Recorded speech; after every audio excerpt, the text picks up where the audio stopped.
95s. I don't need Oregon 95s. I don't need Oregon 95s. I don't need Oregon 95s. I'm probably still gonna buy them.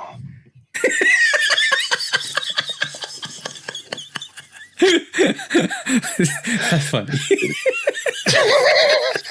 Where's the button, man? I'm trying to hit the button. Oh, there we go.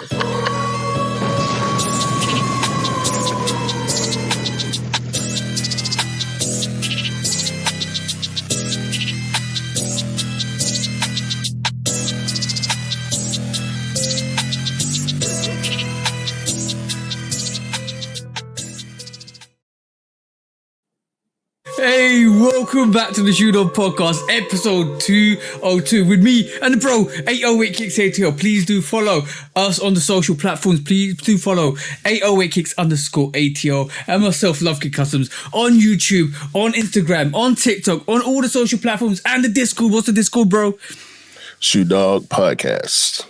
And what is the Patreon, bro? Because we're also on Patreon. You get Airing the Crud. That's the official episode name now. Airing the Crud. That doesn't go anywhere except for Patreon. You can find out. What's the Patreon, bro? Shoot Dog Pod. That's the one, bro. Go and check us out. Come and support us. Come and have that conversation. And we always break it down like we always do. Now, let me start quickly. I am a... Wait. My missus... You didn't finish. Oh. I didn't finish. Sorry. We had a week off and I already forgot. What we had to do this week, bro? Same thing we do every week. Try to take over the world. That's the one. Now we can go. Now, bro, it's been a week off and we already forgot. What? Damn it. My missus says I'm a clumsy person, right? And I didn't agree with her until this week. I had to get a new set of headphones. I've got a new set. I've still got one set of the old headphones that I use, and I can function with that. And this is now the podcast headphones. But the problem was, right, I was in my car. I opened up my headphones, and one of them dropped in the car. And I was like, all right, cool. Let me find this. Put the light on. Couldn't find it in the front. I thought it dropped in the back. So to me, I just pulled the seat forwards, and all I heard was like, crash. Right, the headphone had landed in the rail of the car, and I moved the seat forward, and it just obliterated it, bro. Yes, I can officially claim I am a clumsy person. I mean, accidents happen, bro. Like accidents happen. Yeah. But I have a new set of headphones here now, which are actually quite nice. Actually, the Sony. I think there's M1000 something. They just came out as well. It's nice, but I'll use them for the gym, and I'll get another set later. But the ones I got now in my head are the old Technics, which I use, which are still good. One set is still good, and I can still hear you, which is fine. I've always only used one side of my headphones. Yeah, like I actually got two. I got two of these, the Samsung Galaxy headphones. One set is I bought a new set for my phone, and they was on sale, so I was like, whatever, I might as well get another set. Exactly. And so I started using this other set for the computer, and now I use them for everything. Like, I mean, I still use my speakers, like if I'm watching the game on my computer or if I'm watching the show or whatever, I'll have it playing out loud on my speakers, but like if I'm making a beat or recording or whatever the case is, I always use the headphone. But I always use one side. I rarely use. It's only when I'm making a beat that I'll use both sides of my headphones, my earbuds rather. Because Mrs. tells me like, you need two sets of pairs of headphones. You need one for the gym and one for home. So at least you know if you damage the gym pair, you need replacement, and you can have the ones in house so you can actually just use it for the pod and stuff. So yeah, I agree with her. But she calls me clumsy, and she's seen me fall up the stairs as well. So yeah. Yo, falling up the stairs is. It's not as bad as falling down the stairs. Yeah. But falling up the stairs, it can hurt just as much as falling down the stairs, depending on your momentum And Yeah. like especially if you carrying something, oh man, it's a bad day. Because you can hurt your feet falling up the stairs. Like if you miss a step or you slip off of the step and you in mid stride, so you taking your opposite foot off, and now you just in the air for a split second. Bruh, turmoil. You're banging your leg and your knee on the stair, bro. Oh my god, your face is in danger when you fall up the stairs, especially if you got something in your hands. Because then what do you drop what you're carrying? Hopefully you're carrying something soft like some clothes or laundry or whatever. It's never your fault.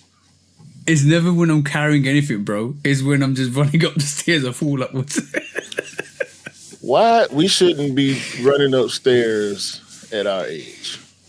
No, I agree. I cannot figure out why. You know how when you're a kid and you just move with excitement, like with stairs, you wanna run down, you wanna skip up, you wanna like. I still do kiddie stuff. I feel like as a man, there will always be kiddie things that we do. Yeah. My missus says I'm still a big kid, and I agree with that. Men don't grow out of being kids. Like in our hearts, we're still women don't need it. They just don't let us see it. Oh yeah, that too. Like that 100%. That's true. Like I don't think we ever grow out. But it's funny. Like, bro, I've fallen down steps. I've fallen up steps. This is the worst one. I'm in charge of doing the dishes. Right. I don't know about you, bro. Look, Mrs. says the kitchen's mine. I do the dishes. I clean. I make sure the kitchen's good. Right. She leaves me with that. She does everything else. She does the laundry. I help her with the hoovering, but she does everything else. She says that kitchen's your domain. You got to keep it clean.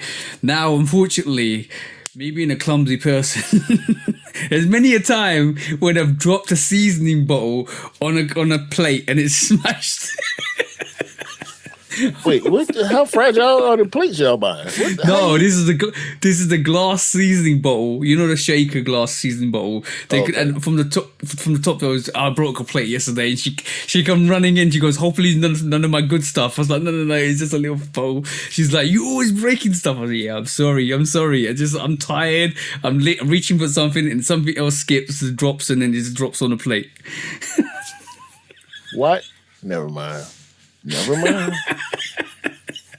was about to ask a question that I do not want the answer to. I absolutely do not want the answer. Never mind. Hey, so how's your week been, bro? It's been up and down. Okay. I'm happy about some things, and I am pissed off about some things. What you want to go with first? Let's start with the bad and the good. Let's start with the bad, so we end up with the good stuff. It ain't. You know what? Let me go good first, because I want to cuss. Okay. I'm waiting on that 10 minutes to hit. Oh, okay. If you're waiting on that 10 minutes, let's talk about. Or you go first. I'll go first, right? So my week's been good. I helped E out cop the Laker Falls, which is great. Did you get your money back for the stolen pair? Yeah, I got the money back for the stolen pair, which is great. It came in well done to Osprey for sorting out quite quickly because, you know what, Yodel is you about to make me cuss. You said Yodel is a company you should not be using at the first place, but that was good. Neon 95s came in, which we discussed on the post pod last week, which is great. So it's been a very productive week of copying sneakers as well. And you know what I found out? I don't know if it's you, but it's also me. My attitude of copying stuff goes beyond sneakers now. So if my missus wants something and that's coming out like a limited edition version of some cups or some things and they're coming out and she wants them, I'm on it. Like I'm not on it like Sonic. I'm like, yeah, let's go. Boom, boom, boom, boom, boom. Do you find that like anything you want, you're hustling to get it like you would if it was like a special release for a sneaker or something? Yeah, I went through that with the very, very short Stanley Cup phase that my wife had. And I wasn't mad at it because it was specific. It was when Barbie released their Stanley Cup series. And there were three, I want to say three, the first of which I saw because, my sneaker algorithms sent it to my notifications because, like you say, it's just the nature of copping limited stuff. So because they were limited, the sneaker platforms picked it up because they knew Stanley Cups were popular at the time. Mm-hmm. And they sent me notifications and I saw it and I was like, because my wife, she got a lot of cups. Not necessarily Stanley Cups, but she just has a variety of cups, the kind that keep stuff cold or warm, thermoses, and she just got a bunch of that type of stuff. So the same thing with my missus, right? It's not thermos cups, it's Starbucks cups, right? And she has, I will send you a picture, bro. A cabinet is full. So there was this cherry blossom line of Starbucks cups that were coming out in the US, in Europe, and the UK. She sent me a picture. She said to me, oh, Starbucks is doing a cherry blossom range, which is really beautiful, right? And I was like, I left it there for like half a day and I read it and said, send me some pictures. And she was like, here you go, here's some pictures. Then I went out my way to research what colors they are, what I liked, what I think she should like, then she agreed with me. And then on top of that, I found out when they're coming out. The next day I was in the car with her. We went to like 3 Starbucks and picked up all the cups. And you know what? At the end, I was disappointed. It was like, this isn't a challenge. Where's the challenge? Well, certain stuff, I think you did the right thing because when series like that happen, you never know what the demand, especially if it's something that we're not into. Like we into sneakers, so we try to gauge demand with sneaker stuff and streetwear stuff, but with cups, like we're not cup guys. You know what I'm saying? No. If we was in the cup culture, the ladies are like our ladies are like, when them Barbie Stanley Cups dropped, I saw it and I thought to myself, my wife likes cups, so I'm gonna just go in. I can't remember if I said something. No, I didn't. I surprised her with the first one because it said it was a 80s Barbie's 80s something, and it had the word rockers on it. My last name is Rocker. So I'm like, yeah, I gotta get that, right? So I got that one. It came, she didn't know it was coming. So I acted like, it was a shoe or a hat or something like that, opened it in front of her. And I was like, oh man, they sent me the wrong thing. And she was like, what is it? I said, man, these folks done sent me this damn Stanley Cup. I ain't ordered no damn Stanley. And when she saw it, she was like, nah, they sent you the right thing. bring that right over here. So now she has 2 of those. Because she turned around the next day and bought another one. And then there was, once she saw the full series, there was a second one that she liked, so she ended up getting that one. But I also went through the same thing with La Barbie because the association is Barbie. She collects like all the limited Barbies, not all but certain ones. They do a lot of black Barbies and celebrity Barbies and stuff like that. So she collects that type of stuff. And as soon as we saw the news about La Barbie, we was on it. Yeah, it was over. One cup I did miss out on, and this is one I think I would have kept myself, right? It is the Barista Bear cup that came out here, and I missed it, and I'm a bit disappointed. I think you can get it for quite cheap on eBay and stuff like that. I might actually, but my missus wanted it, and she was like, "Oh, it's coming out," and then we were like a day late, and they were gone, bro. I'm talking gone. The resale was crazy on them. If you look at StockX, they're like 72 quid. That is only like 10 quid, bro, or even less than that, 5 quid. People went crazy for that, and I'm like, why? Like, I missed it by a day. This is why I'm not allowing myself to miss any of these releases that she wants, because you're right, some series come and go and then just disappear, absolutely disappear. She's got, I will send you a picture after this pod. She's crazy. So her cup collection's crazy. Yeah, I saw you did show me the mugs and like glasses that y'all got. Yeah. We got some stuff. Most of it is like festival stuff or gift box stuff, but we ain't got enough because we got a lot of kitchenware already. We ain't got room for all that shit, man. Nah, we don't. It's and in the process of remodeling stuff like we've been doing for the past couple of years, you know, the kitchen is on the agenda, but we ain't trying to have to create that much space now. My wife has been getting rid of a lot of stuff, older stuff that we not use, but she ended up replacing it. Dutch ovens and all these newfangled expensive pans, and we got a big ass cast iron pan that take up. I think she got 2 Dutch ovens. We get new, not aluminum pans, but we got like these big old ass copper cookie pans and all type of, like, bruh, and it's just 2 of us. Like we not using all this stuff, bro. Same here. I'm getting Ninja stuff, which is quite cool, because Ninja, I think the Ninja products is dope. In a way. What's wrong? Go on. Nah, I'm with you.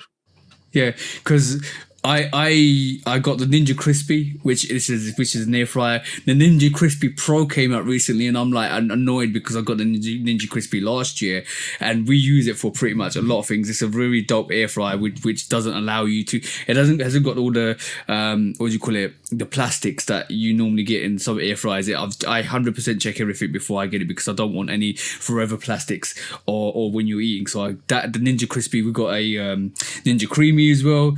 Ended up getting 2 Ninja frying pans as well, because my old frying pans were going, and I can't have any of that coating where we're eating. So I got 2 of those pans. Those pans are excellent, bro. Now I'm looking at the whole collection. So I told Mrs. look through the pans that you don't want, throw them away, and I'll get you a whole set of Ninja pans, right? Because I think that range is absolutely dope at the moment. For me personally, y'all ain't got Goodwill over there?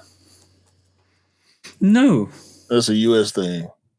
Yes, I think it's a US thing. Might do. I haven't checked it out, but I have to check it out. Y'all probably got, well, we have Goodwill, and then we have like Salvation Army. It's like donation stores, secondhand stores. We got the Salvation Army. We have got the Salvation Army. We haven't got Goodwill. Don't just throw stuff that's still usable. Don't throw it away. Take it to. Yeah. We do recycle. We recycle everything. No, I don't tell her to throw it away. We recycle it. We give it away. Yeah. That to me, like the Ninja range at this moment in time is so dope. I was even looking at their barbecue grills, and Mrs. like, you already got a barbecue grill. You're not getting another one. You cannot come between a man and his grill. All right, bro. I got the grill a lot last year, so she's put me in my place for that one. That was quite a dope grill, actually. I've used it for all of last year. It's a very dope grill. So I can't justify getting another one. Yeah, I got a new-ish grill. My grill is currently maybe 2 years old, but I keep tripping. I need to do this when we finish recording. We get these crazy wind gusts, and the way our house is made, the wind will whip around the house and keep knocking the cover off the grill while it's raining. And so I don't need my grill to rust out. I keep forgetting to go outside and put the damn cover back on my grill. It's probably got pollen all over it and everything now. Doesn't it have the bottom thing that you can? It does, but it's not specifically made for the grill that I have, and I couldn't find the cover.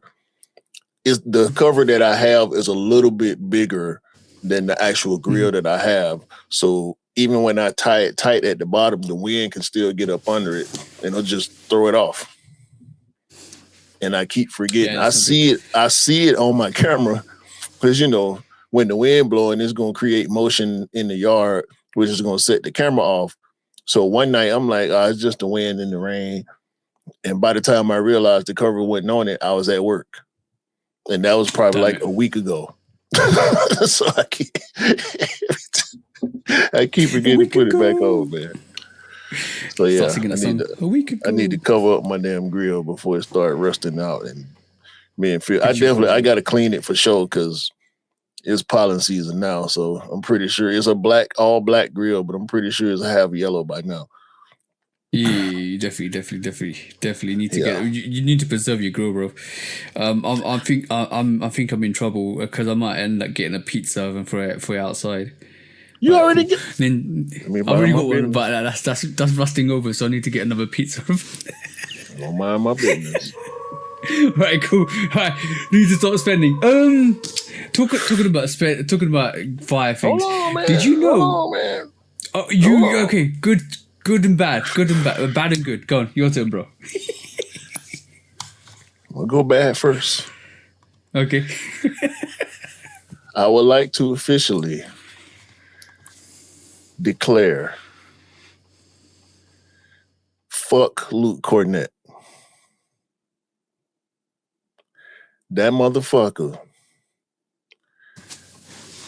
is almost solely responsible for getting the Atlanta Hawks and Magic City Night Council.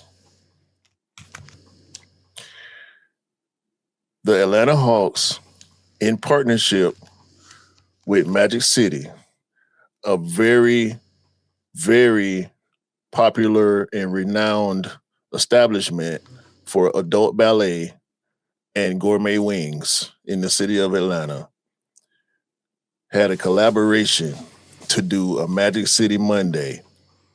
This coming Monday, the same day that this episode dropping on Patreon, I will be attending that game.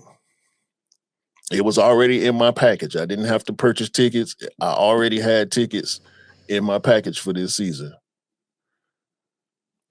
Luke punk-ass Cornett, who does not play for the Orlando Magic, because that's who the Hawks are playing that night. He played for the San Antonio Spurs.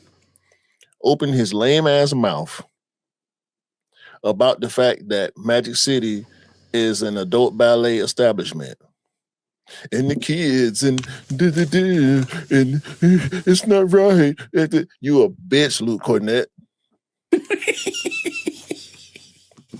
Yes, you are. You a sucker. And now all these people from around the internet, because all y'all lame. Ain't none of y'all Hawks fans. Ain't none of y'all got tickets to the game. Don't none of y'all care about how we doing or what we doing. Got all these comments and uproar, and Al Horford punk ass, who used to play for the Hawks, we didn't like you then. Killer Mike said it best. Killer Mike said, we don't fuck with Luke Cornett. Al Horford, we never fucked with you, even when you played here. This ain't got nothing to do with y'all, okay? Magic City is a historical landmark, a cultural icon in the city of Atlanta. Let us be us. It ain't got nothing to do with y'all. Don't now one of y'all play for the Orlando Magic? Ain't nobody from the Orlando Magic organization, team, staff said nothing negative about it. I'm pretty sure the Orlando Magic players, just like many other teams who come to Atlanta, frequent Magic City for the wings. Just for the wings. Ain't nobody. Adult ballet is great. Never mind the adult ballet thing. What was happening at the game was lemon pepper wings and hoodies. They didn't say nothing about no pole. They ain't said nothing about no adult ballet performers being there. It's about wings and merch. And these lames come out the left field. They ain't got nothing to do with this game. They play for different teams. It's the kids. I hope you spank their asses, man. That's all I'm saying. Oh, we don't. On to the good news. We don't want 8 games in a row. Hey, shout out to the 8 Atlanta games in a row. 2 of which I was in attendance for. Was it 3? Might have been 3. I know at least 2 of which I was in attendance. So we've been rolling with Jalen Johnson, Kuminga, and Nickeil Alexander-Walker, like we was talking about last time. Yeah. But here come these lames. Want to spoil a good time. Because y'all some That's what it suckers. is. No, that's what it is. They ain't said nothing about the other 29 teams that parade cheerleaders out there scantily clad every game, just like the Spurs do. They ain't said nothing about these teams that's running up and down the court with sponsorships from gambling companies on their jersey. They ain't said nothing about the commercials from the gambling companies that play during every televised game. The fact that you can watch every halftime TV timeouts, if you got the NBA League Pass, they don't play commercials. They show you what's happening in between the timeouts. Get what I'm saying? So you can see everything that's happening in every stadium, in every arena during the game, if you have League Pass. Every team got cheerleaders, bro. They come out there half naked. They ain't saying nothing about that. What about the kids coming in the game and see the cheerleaders? What about influencing the kids to gamble with all these gambling apps and commercials and sponsorships that these teams got with gambling? They ain't saying nobody said nothing about that. Unfortunately, when you're winning, bro, that's what they do. They come at you sideways. When you're winning, they wanna throw you off your stride, and that's how they do it, bro. So it's a tactic, it's a dirty tactic. It's a lame tactic, it's a dirty tactic, and they're trying to knock you off your confidence. But what happens sometimes is the opposite. You rival up the opponents, and what they do, they come back 10 times stronger.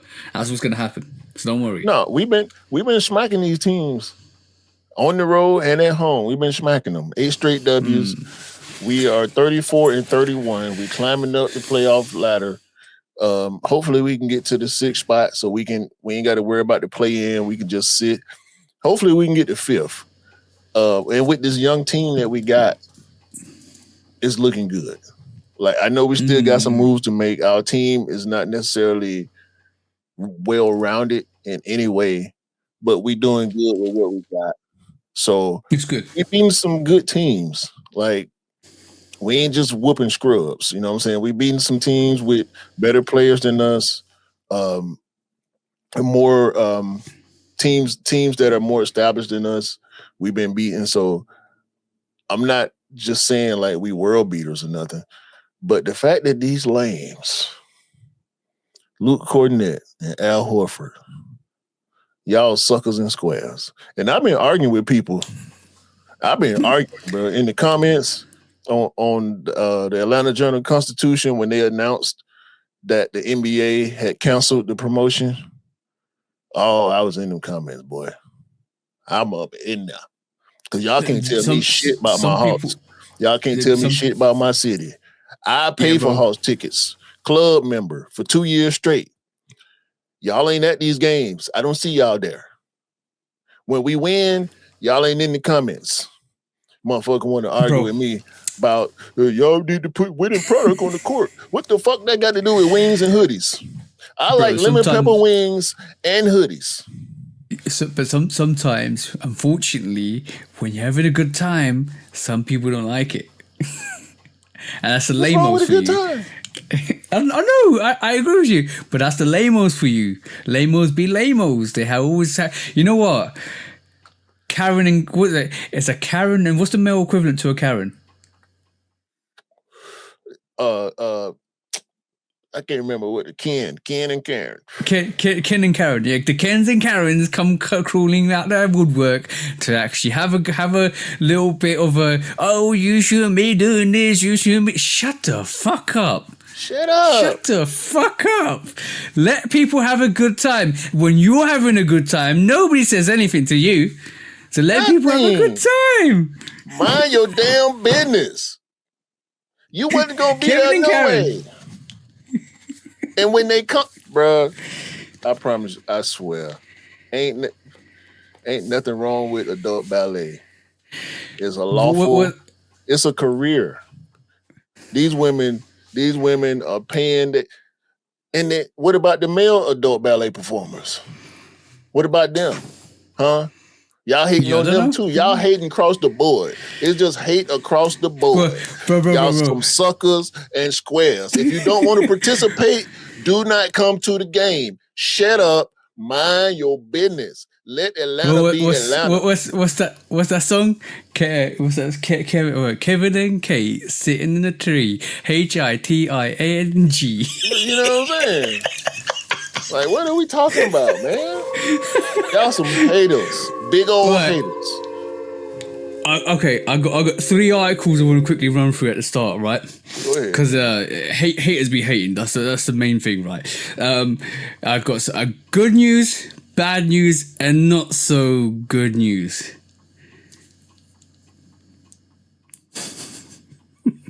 What do you want it? What order do you want it? It don't matter. I'm pissed off now. Okay, let's give you the bad news first, right? So, Ticketmaster, I heard this week, right? The elites, the CEOs and Ticketmasters got caught laughing in private messages saying, "We love ripping these MFs off because we just basically monopolize the industry and now we can charge whatever we want." So, F you guys. Live Nation. Yeah, F you guys, because you're ripping the public off. These tickets should be going on commercial sale. You're buying the hell out of them. You're buying these tickets up and you're reselling them for higher prices and you're laughing at us. F you guys. And if you're going to a concert, cancel your tickets and make them sit and stew in their own shit. That's what I'm saying. That's absolutely horrendous. And you know what? You got caught out. You got caught out in your own private messages laughing at the public. The public will retaliate. Watch your money, watch your actual income decrease, and watch your profits go basically deplete. That's what I hope that on you guys, because for years and years, bro, trying to cop a ticket on Live Nation and Ticketmaster, done. You can't, bro. There's a caveat to that, because it's gonna hurt the artists. It's gonna hurt the fans to not be able to see their favorite acts, and it's gonna hurt the acts to not have full crowds when they're doing these big shows. Furthermore, Live Nation, I didn't know, Live Nation owns over 90% of these big venues. Monopolize. It's a monopoly. Yeah. Yeah, of course it is. Like, So they're dancing in our faces. Yeah. Right. There's one of the, I believe it's North or South Korea, that actually banned reselling. Yeah. South Korea. This is the sugar. There's a cherry on top, right? South Korea basically I'm pretty sure South Korea, either Japan or South Korea, one of the two. Yeah, my bad if I got the country wrong, right? But one of those countries actually now has disqualified people from reselling tickets. And if you're caught reselling, right, they basically send you they charge you a substantial amount of money. Ridiculous amount of money. 10 times the amount of the original ticket price that you have to pay in a fine. And this is the beauty of it. And this is so magical that I wish I came up with this, right? They give you, anybody that reports them, they give 10% of the actual profits. Yeah. The whistleblower gets 10% of that 10 times the original price as a reward. That's dope. That's how you beat resale. That's how you kill resale. Yeah, that encourages you to snitch on the person that's trying to resell your ticket. I want that mullah. Give me that 10%. Man, listen. Yeah, I wish we could get something like that in the sneaker industry. Yeah, that'll be dope. That'll be dope. Okay, not so good news. So basically this week, hold on, let me remember. Not so good news. Oh, the Off-White Jordan 1, there is a fair now. There's like a world fair that's coming round. It's hitting, I'm just reading off, Los Angeles, Hong Kong, New York, London, Paris, Tokyo, and Chicago. And the first one is in 14th of March to the 15th of March. You can go there. You can apply for a raffle. There's no in-store. You can't, or in like you call it in-store, but you can't get it in a location. You have to put a raffle in that city, and you'll be able to cop it in that event. So yeah, there's a world fair for the Jordan 1 Alaska at the moment in time. So yeah, watch out for that. If you want a pair of those, it might be a bit of a move to get them. But they are coming to your local retailers, which is good because we're going to get local retail. So, but these are the first pairs that are coming up in terms of like Off-White and Nike doing the world fair, which is not so good news. But if you want a pair, you have to be in those cities. But that's the early pairs. So watch out if you want them. Lucky enough, New York's on there, London's on there, Paris and Tokyo, Chicago and Hong Kong. And obviously, if you're in LA, that's happening. This probably already happened by the time we actually release this episode. Good news. Nike's giving you a free giveaways if you have fire fits for the Air Max 95. So you better be putting your Air Max 95 fire fits on and tagging Nike, so they might actually give you some free giveaways. Yeah, I keep forgetting about that. I put on. I had a fit with my Morehouse 95s last Monday, I want to say. Did not take pictures. I actually had on a Nike shirt too, which probably would have helped. I did the Sung Soo, aka 211s, last Saturday at the game. Did not do a fit pick that day. And I had on something else the day before. I can't remember what it was. A different 95. So I'm gonna do something. I might just do something just to take the pick to tag them because I ain't got no plans on going out this weekend. I may still go out, but I ain't got no plans. Actually, I got to go pick up 13s in the morning. Ooh, with the cherry. Yeah. Shout out to Bush, picking up a pair for the bro. So, yeah, I'm going to do a fit in the morning and get my fit pick off tomorrow. I think they're dropping 40 minutes here, so I might try and cop them. You know I'm going to cop the cherry 12s. 13s. You know I'm going to cop the cherry 13s. Did I ask you if you... Ain't nobody asked you nothing about that? By the way, I had a stash. I said last week on the Air in the Crowd I was going to wear the stash 95s, and I did wear the stash 95s. Comfortable sneaker, very dope, run feet, all like dark navy top. I think it was I can't remember who it was. Dark navy top, black cargos. That are stashes on feet, fire man. That's their fire sneaker. They pop out. Yeah. You can do anything in between black and royal with that shoe because it's just a blue gradient. So almost like the middle variations of the color blue you can wear with those. I got a multitude of blue shirts, but you still got to pick the right one. You can't do like a light blue, sky blue, UNC, Columbia blue. Mm. That's a little bit too light for it. But you can do black, obsidian, and royal for sure, or like the photon blue. I think that's probably the lightest color blue you can do with them. It was Keith. I was remembering Keith Haring, my Keith Haring dark navy top, blue top. I wore that. We could match the sneakers perfectly. White in like white hair, just graphics on it at the back as well. Dope, very dope. That's the only thing with the Stash 95s, bro. Ain't no white on them. It's just blues and black. Yeah. So it always kind of threw me off a little bit. I want to have some white in my shirt so I can do something different with the hat because all my black and white hats my black and blue hats always got white in them. And, I be wanting to go country matchy. But, yeah, because they say the extra matchy is country. Well, I'm from Georgia. What the fuck y'all want from me? Hey, but whatever fits the style, whatever makes you feel great. I'm talking about feeling great. Now I'm like consistently maybe 3 to 2.5 to 3 months in the gym, bro.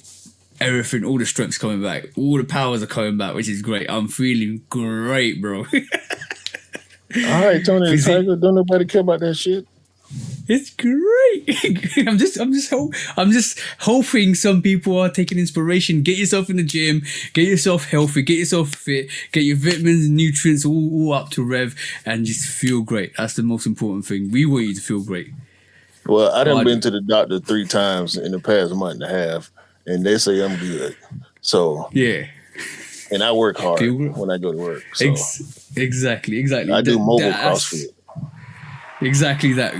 Make sure you guys keep checking yourself to the doctors as well. That's important. Get yourself checked up, especially when you start getting older. Get yourself checked up. That's important. What you trying to say? I'm old now? Is that what you just said? No. That's what you said. I think I'm older. Who's older, me or you? I am now. No. Yeah.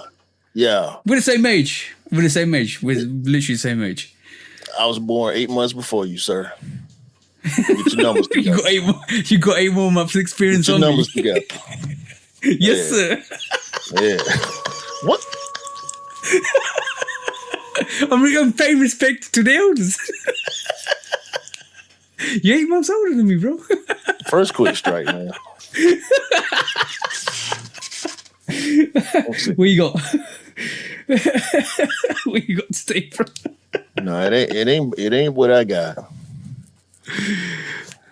Jeff Staple is a hater. He keep finding more ways to piss off the community. I'm convinced at this point that he don't belong in sneaker culture. This fool that jumped outside talking about the brick by brick shouldn't be sneaker of the year because of 30-year-old silhouette. That's what he said. Yeah, but hold on. Isn't this pigeon dunk the same older, or like the dunk is older than the Jordan 4? Like, if you really think about it, The Dunk came out in 1982. yeah. So The Dunk is what we talking about? 44 years old. But if he did the pigeon dunk again, he would expect that to be sneaker of the year. Like, you can't be a hypocrite like that. Like that's some hypocrisy straight up. Like, that's straight up hating. He's a Ken. He's a Ken. It wouldn't be, yeah, his name should be Ken Staples. Ken Staples. You know what? No. Karen Staples. That's what it is. He's Karen Staples from now on. I really do think he's got a bee in his bonnet about not doing maybe another would you call it, pigeon dunk. Like, I think like the community is crying out for it. He feels like he deserves one, and Nike's not doing it, and maybe for good reasons Nike not doing it, and he feels a certain way. Or fair enough, but you can't sit there and just say I'm a hate on a sneaker. Like, he should know the story. He should know the retrofit. He should know the materials. He should know the colorway. He should know a lot of people were hype behind it. He should know the resale. He should know that sneaker sold out. He should know all the platforms, all the social platforms, and everybody that's got that sneaker thinks it should be sneaker of the year. So what is it? Is he trying to be controversial to buck the trend, or is he just straight out hating because he just wants to hate? I don't know, bro. Like, it seems like he's trying to be controversial for the sake of it. Yeah, because that's the only way his name is gonna float through the culture. Because he ain't put out nothing that we care about like that. He did the Brooks collaboration last year. It sold out to people who like Brooks. I'm pretty sure the resale value is shit. And it didn't make it. It made news. We talked about it. We talked about it on the pod. I don't think we talked about it for long or gave it much acclaim because Brooks is not a sneakerhead's sneaker. Brooks is a everyday walking, running, casual sneaker. Do you see a lot of Brooks outside? Yes, you do. However, Solomon made a mark in the sneaker culture a couple years ago, right?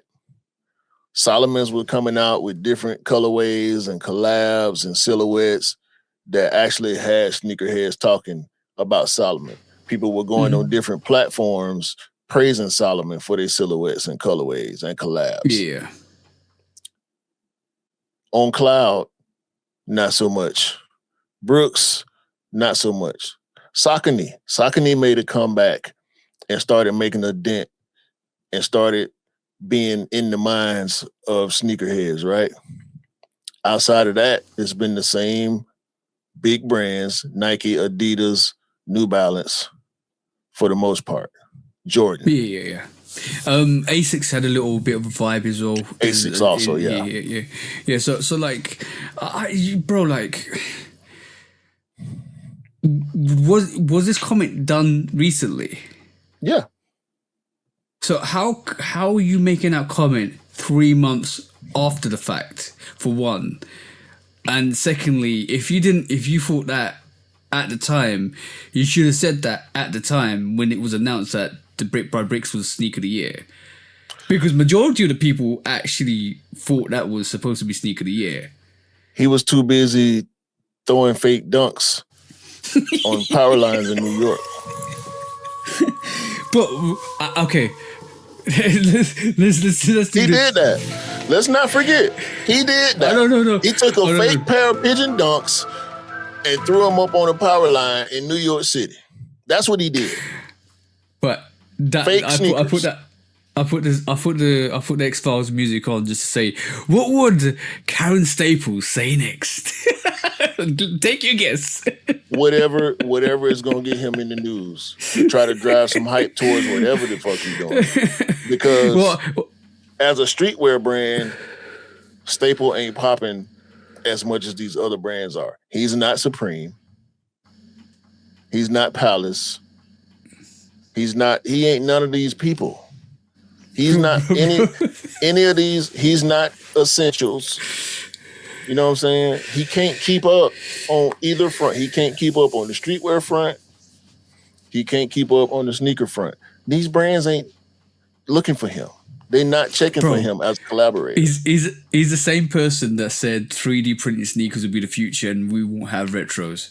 He's the same person that threw fake sneakers on the pole. He's the same person that said the Brick by Bricks shouldn't be Sneaker of the Year. He's probably the same person that would say the Mischief big red boots should have been Sneaker of the Year. Watch this. Do you remember when we went over Nice Kicks' Sneaker of the Year and how they broke it down into categories? There was this one commenter on this post, some dude named 808 Kicks. He said he's mad at Complex, but he doesn't want to say it. Nice Kicks did a category-based list. Guess who didn't make the cut on the new silhouette list? Come on, bro, tell us. Jeff Staples. Hey, there you go. He didn't make the collaborator list, and he did not make the new silhouette list. So what the fuck is he talking about? Who does he really need to be mad at? Let me say this to you, bro. Right. Clout chasing or the chasing of fame is such a crazy thing that once you get the attention, you want it more and more. And because you want it more and more, you start to do some crazy things to get the attention back because you feel like you deserve it, because your entitlement grows more and more because you want that, you need that, you lust for that, and all of a sudden you say crazy things, you do crazy things, and just to make yourself relevant, to let people know you're still there. It's like the person in the back saying, "Hey, I'm still here. Of course you're still there, but nobody's paying attention to you. So you have to do the wildest, craziest things. You have to though, because you want that desire and that lust and that fame and fortune that you think you were promised because of your entitlement. And there you have it, bro. That's the thing we call clout chasing 101. Because you need it, because you think you deserve it. That's that. Let me read one more comment for Karen Staples. This is from Planet Terrible, an Instagram user. Great name, by the way. At Karen Staple. Neither does making everything a pigeon for 20 years. We get it, bro. New York City has birds. Stop littering the streets with fake dunks and calling it culture. That's dope. Very dope. Yo, hold on. We regard pigeons in the UK as rats. Do you regard them as rats? Flying rats. Yeah. They make good pets, though. They're smart. Pigeons are actually very intelligent animals. Yeah, they are. But they're scavengers. What Karen Staple has is that attitude. Diseased flying rat. Scavenger. Yeah. That's the one, bro. Look, I won't be surprised in the next couple of months he comes up with an absolutely crazy comment. Again. I want to see him clap back in these comments, but this ain't. He won't. Matter of fact, he did. Talking about Did he?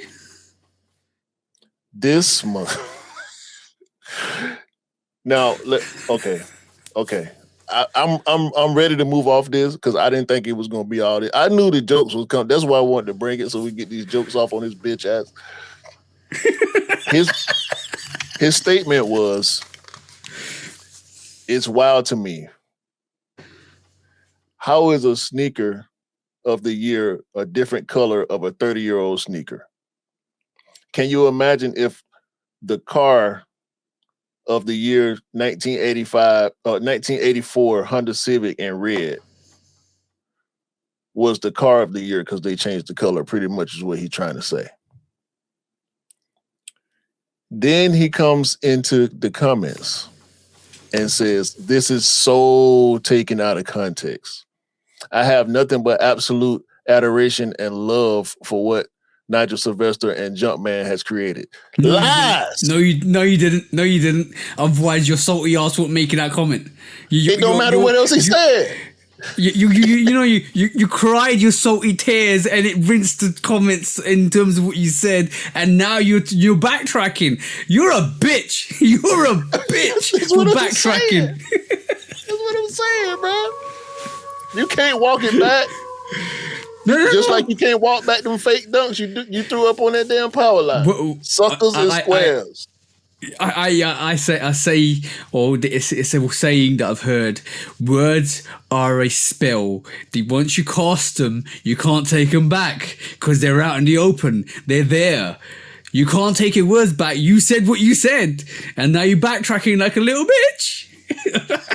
Come on, they want to pit him against Nigel. No, you put yourself against Nigel. Stupid. Fuck Karen. Clout chasing 101. Karen Cornett and Karen Staple. Put them in there together, and Karen Horford. Bunch of bitches. Okay, cool. Let's go. Next question. Okay, cool. Anta. Let's talk about Anta today. They're making some big moves, bro. They're making some big moves. We already know they're making big moves, but I'm just gonna try and pull this up quickly. 2 seconds, bro. So Anta. This came out recently, and I thought let me just highlight it on the podcast because we're quite good. Anta quietly brought Puma Architect, I can't even say that. Solomon Wilson, Fila. I think they put investment somewhere else as well. They are now the third global behind Nike and Adidas, and this is how they built their 10 billion empire, bro. They're pulling their stakes in, they're moving around, and now they might have jeopardized that Steph Curry deal with Nike, bro, because Steph's hanging around Anta quite a bit as well. Obviously, Kyrie Irving's there. They opened up the new store in Beverly Hills. Was it Beverly Hills? It was Beverly Hills. Yeah. So they're making moves. Do you feel that they could surpass, and we're going to talk about Adidas in a bit, but do you feel they could surpass Adidas soon with what they're doing? Because they are... No. What do you think they're gearing up to do? I mean, they trying to compete, which is admirable. Like, I can't knock them for trying to compete. That's what you're in business for, to be competitive. Remember that figure for later. The revenue at this moment in time is 10 billion a year, with 7,000 stores across markets. Just remember that figure for later, because that's important. But yeah, at this moment in time, they're earning 10 billion a year in profit. I would venture to say that most of their retail stores that are Anta branded stores are in their base market, which is China. Fila, which is an Italian brand originally, is not moving the needle.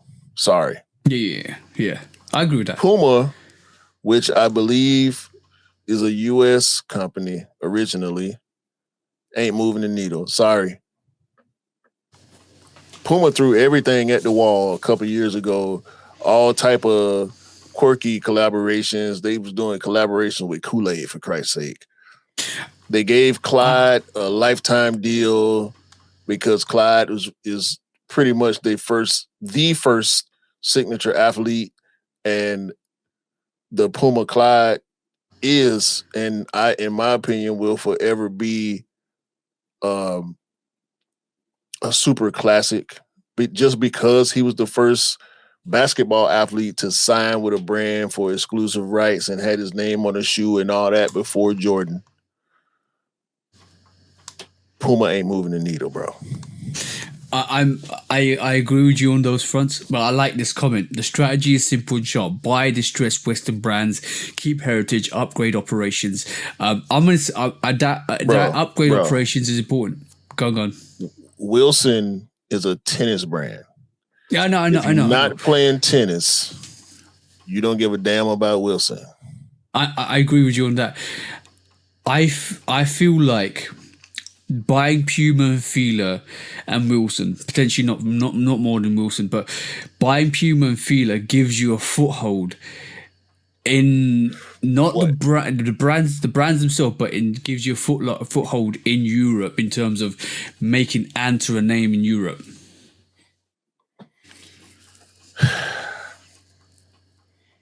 So I'm just saying, that's a good strategy. Europe don't drive that much of. What's the end goal? The end goal is increasing marketing around globally, and to do that,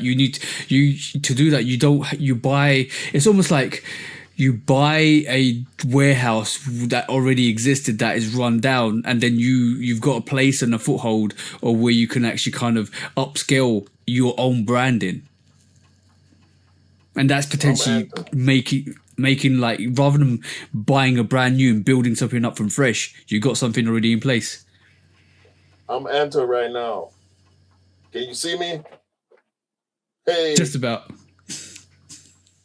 I'm Anta. Hey.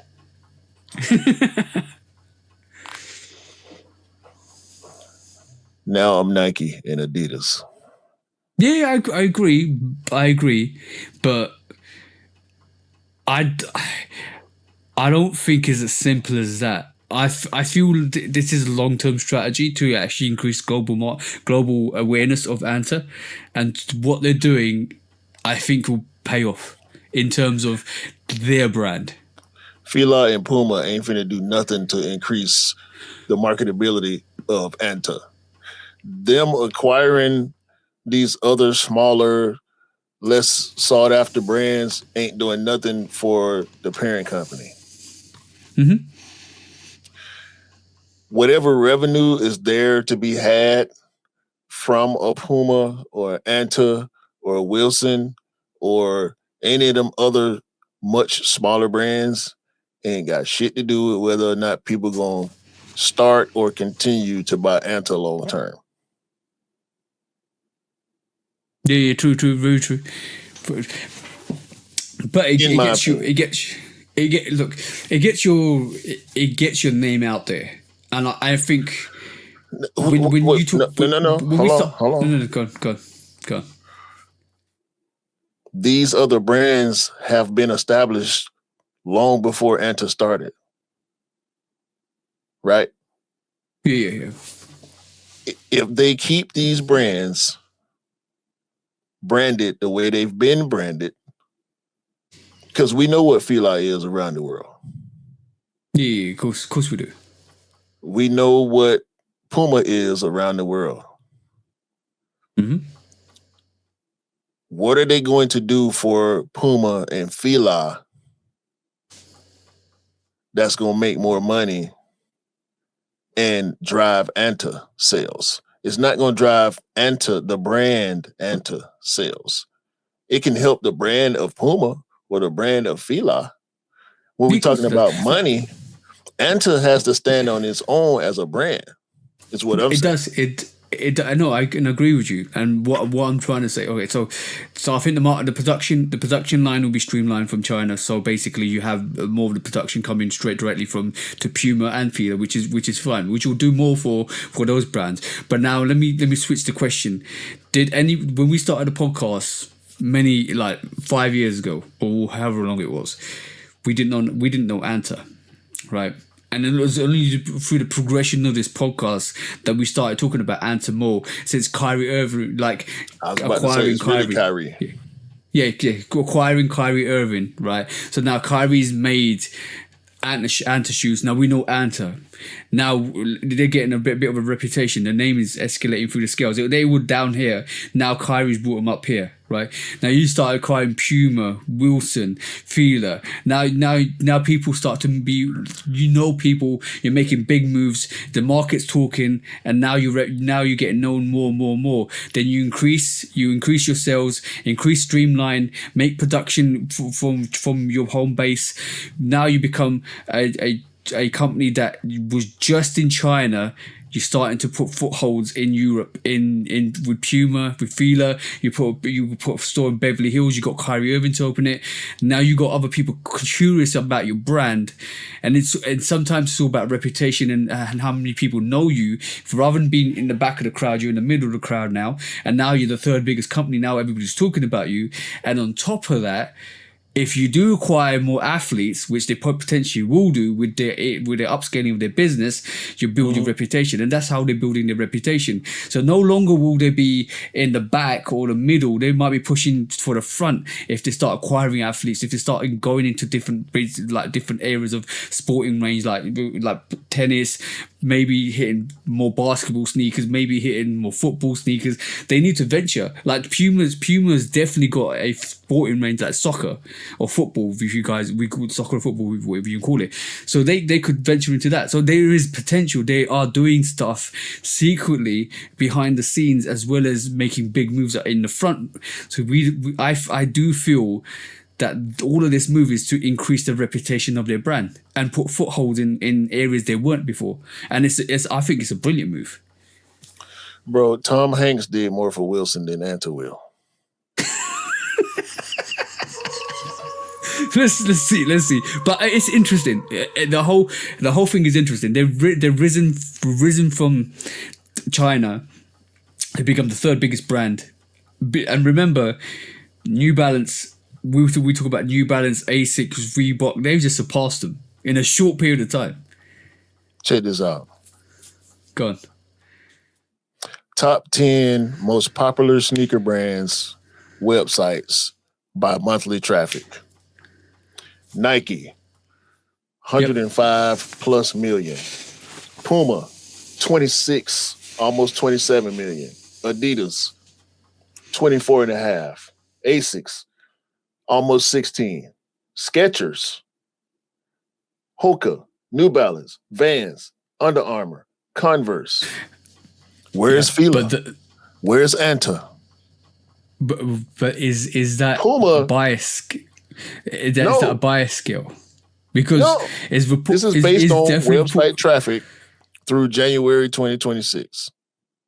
Okay. Puma is second at almost 75 million impressions less than Nike. Anta ain't even in the top 10. Neither is Fila. This is what I'm talking about. Without the popularity, I'm skeptical on that skill. I'm skeptical. I'm gonna be honest, because you can't be the third biggest revenue company and not be on that scale. Because, like I said, most of Anta's revenue is coming from their base, China. Yeah. So which is one of the most heavily populated countries on the planet. Okay, but how does that reflect on that scale? Because does that take into account? The world don't give a fuck about Anta. Maybe we should. That's what I'm saying. But bro, how much do you care? Always the quiet people. How many? No. How many Antas are you about to go buy because they got Fila and Puma? Bro, it depends on what the sneaker looks like. You're not answering the question. How many Anta do you own? Bro, you never know what happens in the future. No. What I'm definitely saying is, I think this is why I say that's more popular than Anta worldwide. Skechers is more popular than it. No. I could. If you walk down the street and ask 10 random people, what's Anta? They're gonna probably say a computer company or a Band-Aid brand. People don't know what the fuck Anta is. And this is why you've proven my point. This is why it's important for them to get that reach that they need. Because before, you knew everybody that's speaking about Anta, wait in 2 years' time when they've opened up more short stores in the States, when they've opened up more stores in Europe, and when they open up more stores across the world. And then when you ask people in 2 years' time what's Anta, they'll automatically know it's a shoe brand. This is how you change reputation. You see how let people know who you are. This is a long-term strategy. I'm not saying it's going to happen overnight. I'm not saying like all of a sudden like, oh, Anta's going to be the biggest thing ever. Like if they acquire Kyrie Irving like in the next couple of months, which they're trying to get up to do, that changes the whole spectrum. They could get more athletes influenced by that move because Kyrie's gone there, Curry's gone there. Who else is going to go there? They glazing Steph Curry trying to get him to sign. I know that, bro. We all know that he was, and we're hoping that he goes to Nike. But if he ends up somewhere else, then we open that conversation up. This is a long-term plan. But you already got it open. Okay. Let's say, for instance, Kyrie Irving ends up at Anta. Then what? Steph Curry, you mean? Steph Curry, no Curry. Steph Curry. Yeah, sorry, my bad. Then what, bro? And he takes his whole line and his athletes under him to Anta. Then what? What athletes? De'Aaron Fox? That's the only athlete he got. Who buying De'Aaron Fox Under Armours? Nobody. Bro, I'm telling you, I'm telling you now. What does Steph Curry do for Under Armour? Nothing. But people who are fans of Kyrie Irving and the NBA in general don't even know what the fuck Anta is. And this is why I'm saying they're making the moves they're making to get their name out there. It happened. It doesn't happen overnight. It's a strategy that is going to take. Bro? Hey, I'm not paying. I don't pay me anything. I'm talking. I'm talking from a business aspect. In your back pocket. No, I don't. No, I wish I did. You thinking about the fact that if you're gonna shit on this list that Anta is not a part of, how can you so easily believe that they third in revenue? Because it's reported on official web. This is reported too. This is reported. This list is reported. Like, come on, man. You gonna believe one report and not the other? No, because sometimes scales are skewed when people don't take other businesses into context. So when I say that the majority of their money comes from the base, which is China. Yeah. Not the UK, not the US, not Mexico, not Italy. What's the difference? China is a huge country with hella people. Mm-hmm. That's how Anta became Anta, because they sell a lot of shit in their base country. Of course they do. That's the same way Nike became Nike. Yeah, I agree with that. That's the same way Reebok became Reebok is a British brand, right? I'm pretty sure they make more money or have made more money in their base before the global expansion. Mm-hmm. Like it's buying brands that don't mean as much to the common buyer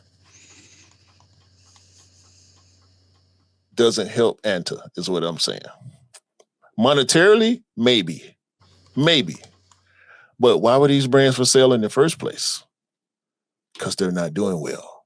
Yeah, of course they're not. You know what I'm saying? Well, hold on. So, what's the bring up those figures again quickly?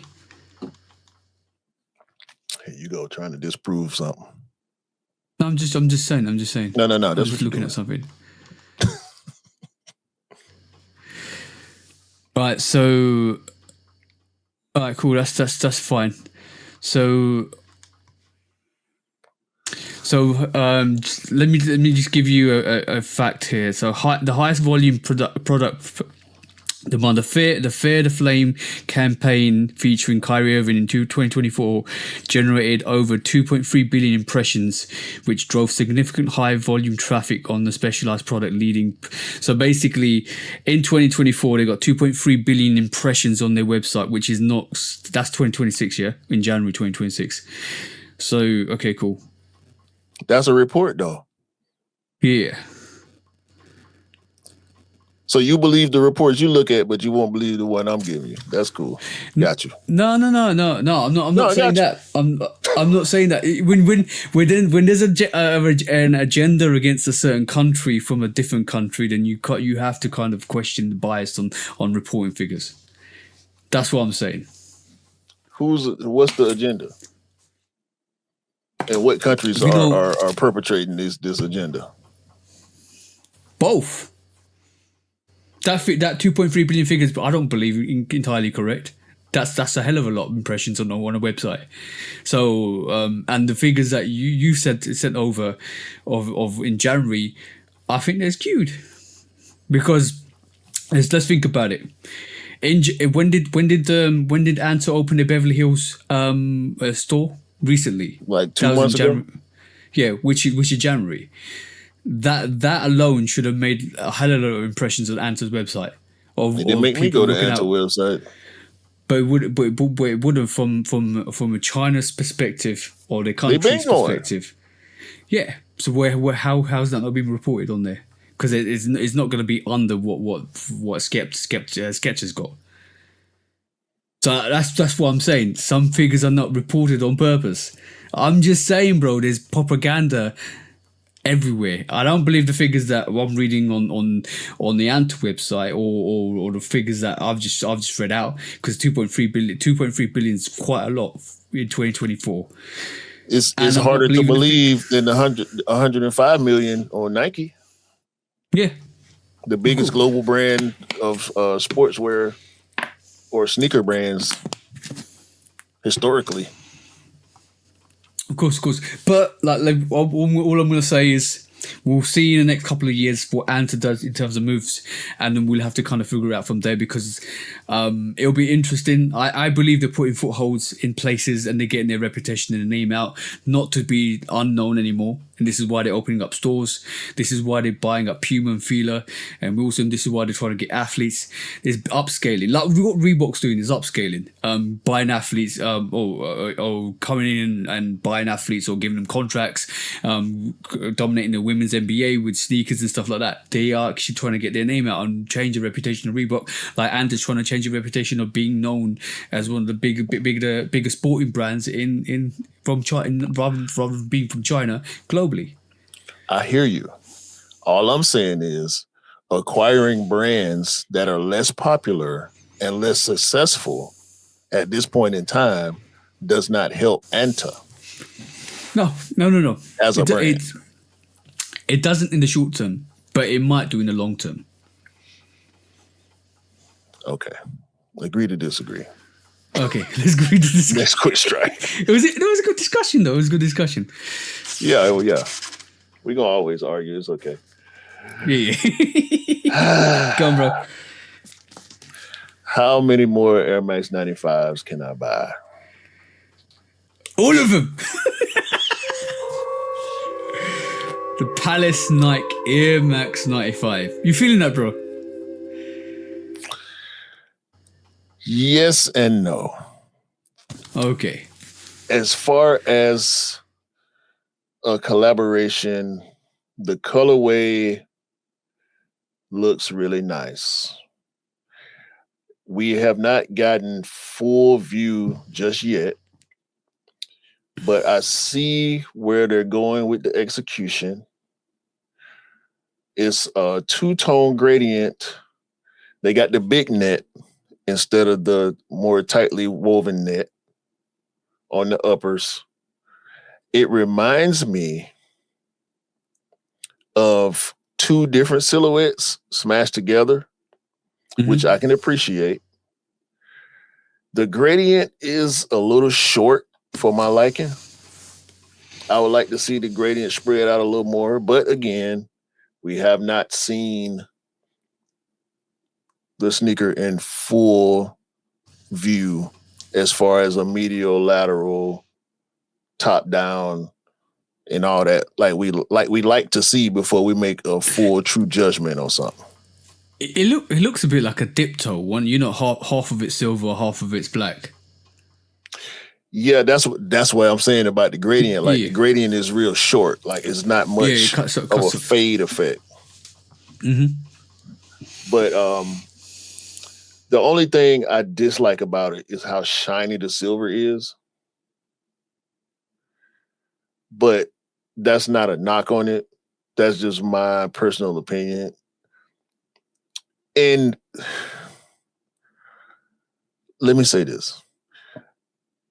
Comparison is the thief of joy. When you see something for the first time and the first thing you want to do, whether you're seeing something or hearing something for the first time, to draw comparison is nasty. You either appreciate it for what it is or you don't. But when you're judging things visually, the human brain can't help but draw comparisons. Yeah. We're always going to compare stuff with other stuff. Right. So to me, it's like the front of it reminds me of the Total 90 Air Max 95. Okay, yeah. I see it. Soon as I saw it, that's the first thing that popped up in my mind. The front of it, the silver part, is like the total 90. The back of it is like the triple black 95. Yeah. But I do appreciate what they're doing here. It looks good on feet. I can't hate it. I can't knock it. It reminds me of some things. And I hate to do that, but I gotta be truthful about it. I think it's dope. I would right now, from just seeing the on foot pictures with some pants I don't like, I'm gonna probably give it 4 out of 5. What say you? I agree with that. I just need to see it more before I critique it or like it, one and two, because I feel like these are pictures that we need to just take with a pinch of salt. Like if the black is a gradient that flashes when you actually take a picture, then it all becomes silver. That'd be quite dope to see. But like Black 3M. if it Black 3M, exactly. So that might be a little bit of a touch to the sneaker that might give it a bit more impersonation. If it's a tearaway, we don't even know if it's a tearaway on that top, or if it's just one hole, just like dip, like almost like a dipped half and half, like black on the back, silver on the front, no gradient. Like, we haven't really seen it with like close-up pictures, so it'd be quite interesting to see how that looks like. I agree with you, the trousers look trash on that, and it takes away from that sneaker. That throw those trousers in the bin and put some decent trousers on or cargos on. That I like what I see, but I want to see more. See what I'm saying? Yeah, I think this is the best picture to try to gauge the gradient. I see what they're doing. I want to like it more than I do right now, but I'm gonna just wait. Next up, I knew you I'm had sorry. more. I'm sorry, bro. I'm sorry. Oh my god, bro! Air Max 95 England. These got trashed, bro, in the comments, bro. Okay, so if you got, most of you guys don't know what's been happening in the UK recently, right? In the UK, we've had a party called the Reform Party, who is part of a almost like a racist party. They don't want immigrants in the country. They want to deport immigrants. They want to deport anybody that's illegally here, and they don't understand the context, and they're stirring up hate and racism within the country, which I feel like is absolutely stupid. For one, and the demographic of the percentage of immigrants that we get in this country is 0.6 compared to the other demographics that are actually on welfare. So they are picking on the minority in that case and highlighting it rather than highlighting the key issues. That whole party is absolutely disgusting. All their supporters have been putting up English flags, which are white and red, St. George's flags, all over the country, and it's intimidating people because obviously they're part of that country, and everybody knows that if you put up that flag in that region, then you're not welcome, and if you're an immigrant, you're not welcome. So it's a bit of a racist thing that's happening. So for Nike to produce a shoe that's all purely white with red straps and a red, almost like a pinky red air bubble unit, that highlights the English, that highlights the St. George's flag, right? The flag is that the emblem is on the tongue. Yeah, there you go. So basically, that is the timing of this could not be at a worse time for this sneaker. Everybody that doesn't support the company or the party, the reform party, is calling that sneaker the reform sneaker. The 3 lions on the shirt is on the sneaker as well, which is the English football team. I understand the sneaker. The timing is bad. The whole situation with this is bad. The fact that this sneaker comes out after the controversy with the St. George's flag is bad, and everybody's calling this the Reform 95. I actually put up a comment. I put up a comment saying this is they got our jobs 95 because obviously anybody that's part of that Reform Party thinks that all the immigrants are taking their jobs. Yeah, bro. This is not a good time to release a sneaker like this. Shout out to all our immigrant brothers and sisters. We don't believe in oppression over here at the Shoot Dog Podcast. If you believe in oppression, I suggest you get the fuck off our channels and stay the fuck off our channels. Yeah, we don't like you.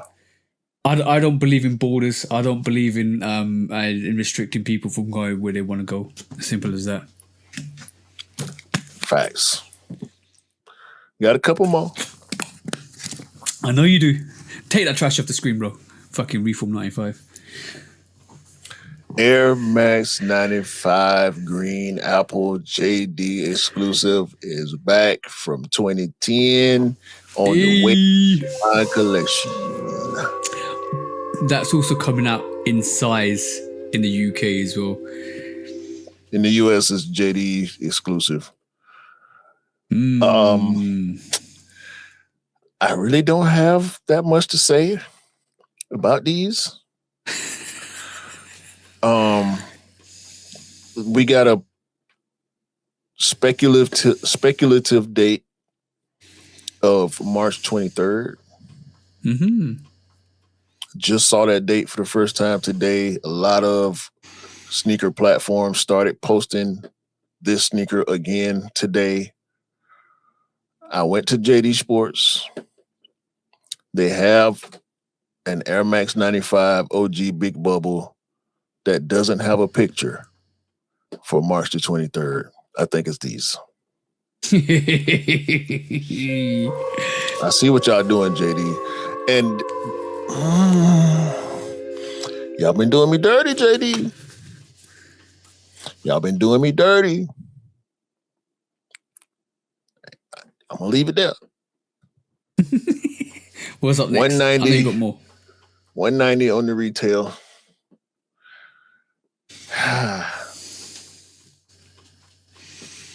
Air Max 95 Korea.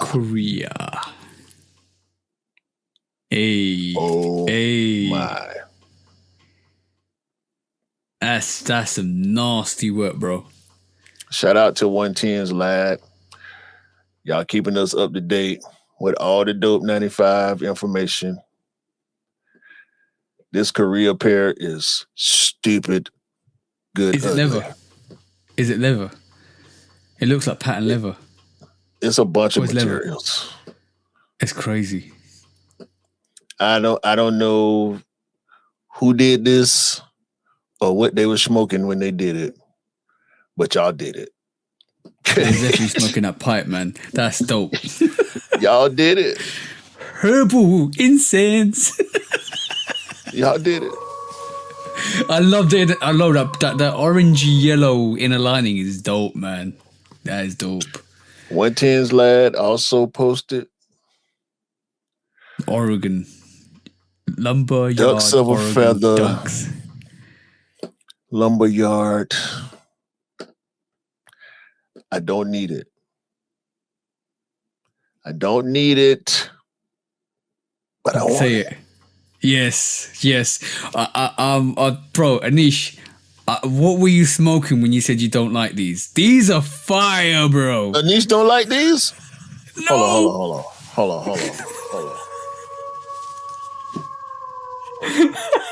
Let me get that correct. Anish. Hold on. Not feeling these. That's his direct comment. What's wrong with your feelers, bro? You need to get your feelers together. Okay? Get your feelers together. And don't you ever speak blasphemy on the 95 this beautiful ever again, Anish. Bro. I'm about to disown you. Bro. I'm about to disown you. Look at just zoom into it, bro. No. You don't need to. No. Look at that. I put it back up there. Put it back up, bro. I put it back up there. Look at it, Anish. Look at it. Bro, you know what? It's all good. Anish don't need these. He don't need them. He don't deserve them. That colorway is fire, bro. Fire, extra fire. That's the spiciest hot sauce you're going to get. He don't like these neither, do he? He don't like the Mexico he does. footballs He does. He does like the Mexico. No. He can't like the Mexicos if you don't like the Oregon. He can't. I'm gatekeeping 95s now. Oh man, these are fire. He can't like the Mexicos if he don't like the Oregons. He need to turn in his neons right now. Turn them in. You know what? There's 3 more pairs of 95s I need. I need those Koreas, I need those Mexicans, and I need those Oregons, bro. The Oregons probably gonna be tough to get. They might not come out over there. I hope they do. But you know what to do. Holla at your boy. Yeah. And last, but certainly not least, Lego Air Max 95 Neon Brick Set. Let's go, Lego. That's nice. That's dope. Very dope. Hey, man. Lego dropping heat once again. I was waiting for a good pair of Lego. That's the one. They got the little man with the tech fleece on. Yeah. Shout out to Lego. They did it. We knew it was coming. Mm-hmm. We heard rumors. Wait for Jordan 1 for Chicago or Shadow 1 and 2. It's coming. Mm-hmm. Definitely. It's coming. Yeah. So that's it for me, man. You know, I got to get my 95. Hey, you dope. That's dope pairs of 95s. They continue making dope pairs of 95s, except for that bloody England pair. Like, F that shit. I thought there was going to be a better pair. The Palace was a 4. The Englands were a 0. Everything else was a 5. Yeah. 5 GOAT, super GOAT status for everything else. Yeah, for sure. You hear that, Anish? Super GOAT for the Oregon 95s. He's gonna be. I guarantee when he listens to this, he's gonna say something back on the story. It's like, sorry guys. Okay. Right. Don't apologize. Don't apologize. Just get your feelings together. Say it with your chest. Say it with your chest. You're gonna have to turn it into neons, bro. Let's move on to the next one, bro. Next quick strike. All right. So, it looks like Adidas had a fantastic year last year. They made, was it 28 billion worth of profits? So let's break it down. Like, more than Anta. They made more than Anta. I know that. Yeah, well, yeah, Anta made 10 billion. No. So let's break it down, because basically, I'm just saying they're shortly behind Adidas. You know, I expect Adidas to make those moves. But yeah, let me see if I can choose. Anta is the Luke Cornett of the sneaker industry. I'm telling you. We'll find out soon enough, bro. But yes, it looks like Adidas made. I'm going to talk about facts and figures, and this is going to be quite an interesting take. So Adidas made a record revenues of 2025, which is 28 billion, and of those records, you could just basically majority of developments was from FY 2025. 30% of the currency growth on that. Major developments for Q4 in 2025, currency development was 11% on that. Say the words, man. They don't understand the letters. FY is fiscal year and Q4 is fourth quarter.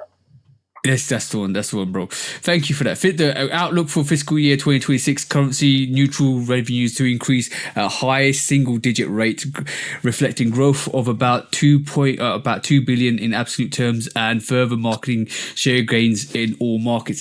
That's fine, but now let's have a look at the breakdown.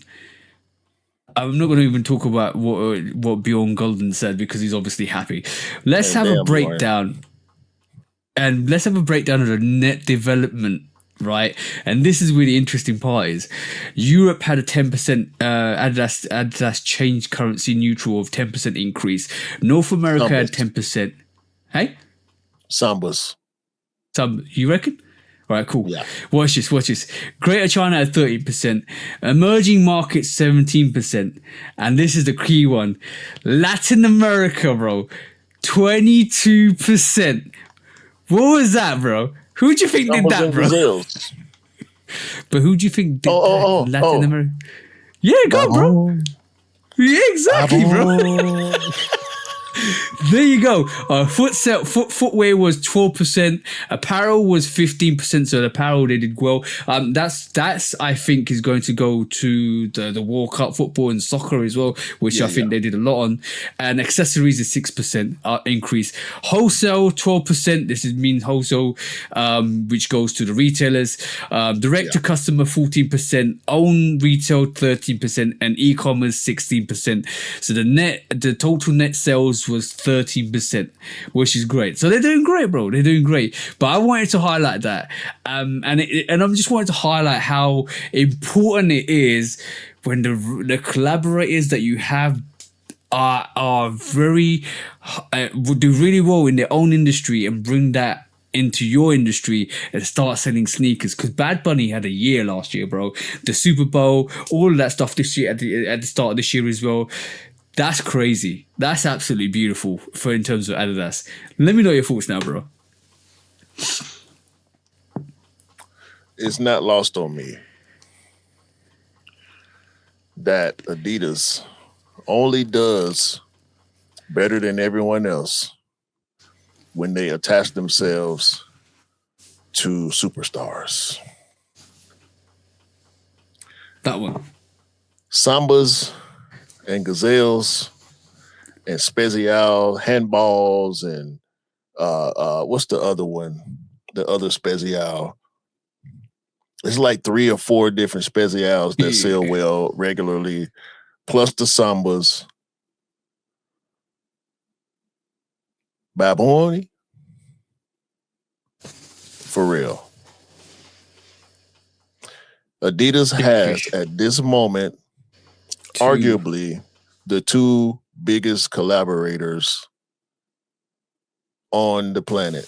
Baboni, because Baboni is the biggest global superstar at this moment. Not Taylor Swift, not Aubrey, not Kung Fu Kenny. Baboni. Definitely, bro. He is in control of the Latin market. Therefore, him being with Adidas is going to drive all those people to Adidas, because Adidas has had a foothold in the football/soccer community, right? For sure, 100%. A bigger foothold than any of the other big brands, i.e. Nike, Puma. New Balance ain't probably got hardly no visibility over there in the soccer community. So, and what's the other Asics and all them? They ain't doing nothing in soccer like that. Soccer is the biggest global sport. Yeah, and for the fact that I'll tell you something funny. It was quite funny.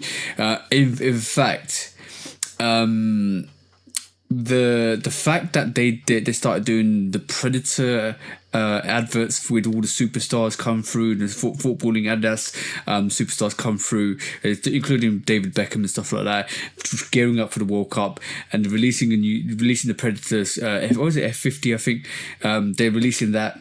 And for the World Cup, bro, they're doing what they do best, and they using the marketing tactics to actually push that product out. They're the way they do best. It's all off Bad Bunny money. Yeah, of course it is. It's all Bad Bunny morning. The last time we saw this in terms of Adidas's remit was with Kanye and what he did with the Yeezy brand. There you go. Yeah, exactly that. Now the question is what? Now the question is Travis not doing it for Nike and Jordan brand as well as he could do, like he first started with Nike and Jordan brand? That's the question. Is it time they refresh that roster? Indeed. Now, I want to stay on Adidas. I agree with you on the Travis point. Travis does move the needle, but Travis don't release enough. Right? Yeah. The Jumpman Jack and the Field Jacks are not the Travis Jordan 1 lows. No. The Travis Jordan 1 lows is on par with the Jellyfish. Yeah. Pharrell was not moving the needle since the Human Race NMD until the Jellyfish. The Jellyfish was off the back of arguably one of the greatest hip hop albums to release last year in clips. Yeah. Pharrell used that momentum, and Adidas used that momentum, drove right into the Jellyfish, which is a premium sneaker that's not a wide release. He's not moving as much product as Bad Bunny. No. Because people ain't walking into the Adidas store and buying just regular Adidas shit off the fact that Pharrell has a collaboration. Because Pharrell is tied to streetwear. Pharrell is tied to hip-hop culture. Bad Bunny, he gonna drive them sales. He gonna move them numbers upward for whatever he decides to put his foot in. For whatever he decides to put on his back and hold in his hand, the numbers are gonna move. Always, the support is crazy for Bad Bunny. That's the thing, and this is why I said what I said. Adidas have done I wouldn't say even landed on their lap. They've strategized it so well to get a Latin artist, Puerto Rican artist into their midst, who's become what he's become over the years, which is amazing. And now they're just reaping the profits. And I wouldn't say Bad Bunny's like Kanye. I don't think he's going to be as. No, I don't think he's going to be as controversial as Hell Kanye. No. Well, exactly. That's what he does come. He does come with controversy, but not in the same way that Kanye. Exactly. So they put their money on a safe horse in terms of his character. God. And Bad Bunny is very inclusive. Yes, very, very. Children like him. The alphabet community like him. The average everyday person likes him. And the women love him. They was calling the fucking Super Bowl the Bonito Bowl, for Christ's sake. And we forget. How can we forget? Ant-Man was there. Ant-Man, yes. 1000% Ant-Man. And James Harden. Yep. So to a lesser degree last year, but in the previous couple of years before Bad Bunny, well, no, not before, because Bad Bunny was doing collabs before James Harden basketball sneakers became as popular as they were. Mm-hmm. I won't say are, because the Harden 10 ain't doing as well as the 8 and 9 were. But definitely the AE1 right now alongside whatever the hell Bad Bunny decided to touch. Now, some of them, was it the last two Bad Bunny collabs before his signature sneaker didn't do as well as the previous ones did. But this Bad Boy 1, Crazy. potentially a Bad Boy 2, can float Adidas for the next couple of years. The thing is, I like the way they swiftly moved on that situation where it wasn't moving as well, and they just made a silhouette for him like Bad Boy 1, and then you're gonna if they do a 2 and a 3, it's gonna be what they're replicating is that Yeezy line in a way, because it would be V1, V2, V3. They might move into a different silhouette, and they'll still drop the actual V1s, V2s, or O1s, O2s, or 3s. I think that's a potentially good move, very good move for Adidas. It's got to be hard. It's got to be hard. They got. I wonder how many colorways they're gonna do. I don't think they should try to oversaturate. Yeah. With colorways on the Bad Boy 1. They need to do a flamingo pink colorway, what, 3 bro. right now. Yeah. They need to do a flamingo pink colorway with that. That would look dope. I think they should do 3 more. Because did the third colorway release already? The black and white? Or white and black? No, it hasn't. Not yet. I think 3 more. I'll say 6. 6 colorways of the first one. Because they got to hold back for the potential of a retro. Yeah. Move on to the next silhouette with Bad Bunny and with Pharrell. They need a Jellyfish 2 in the next year or 2 because they rolling out this Jellyfish slow.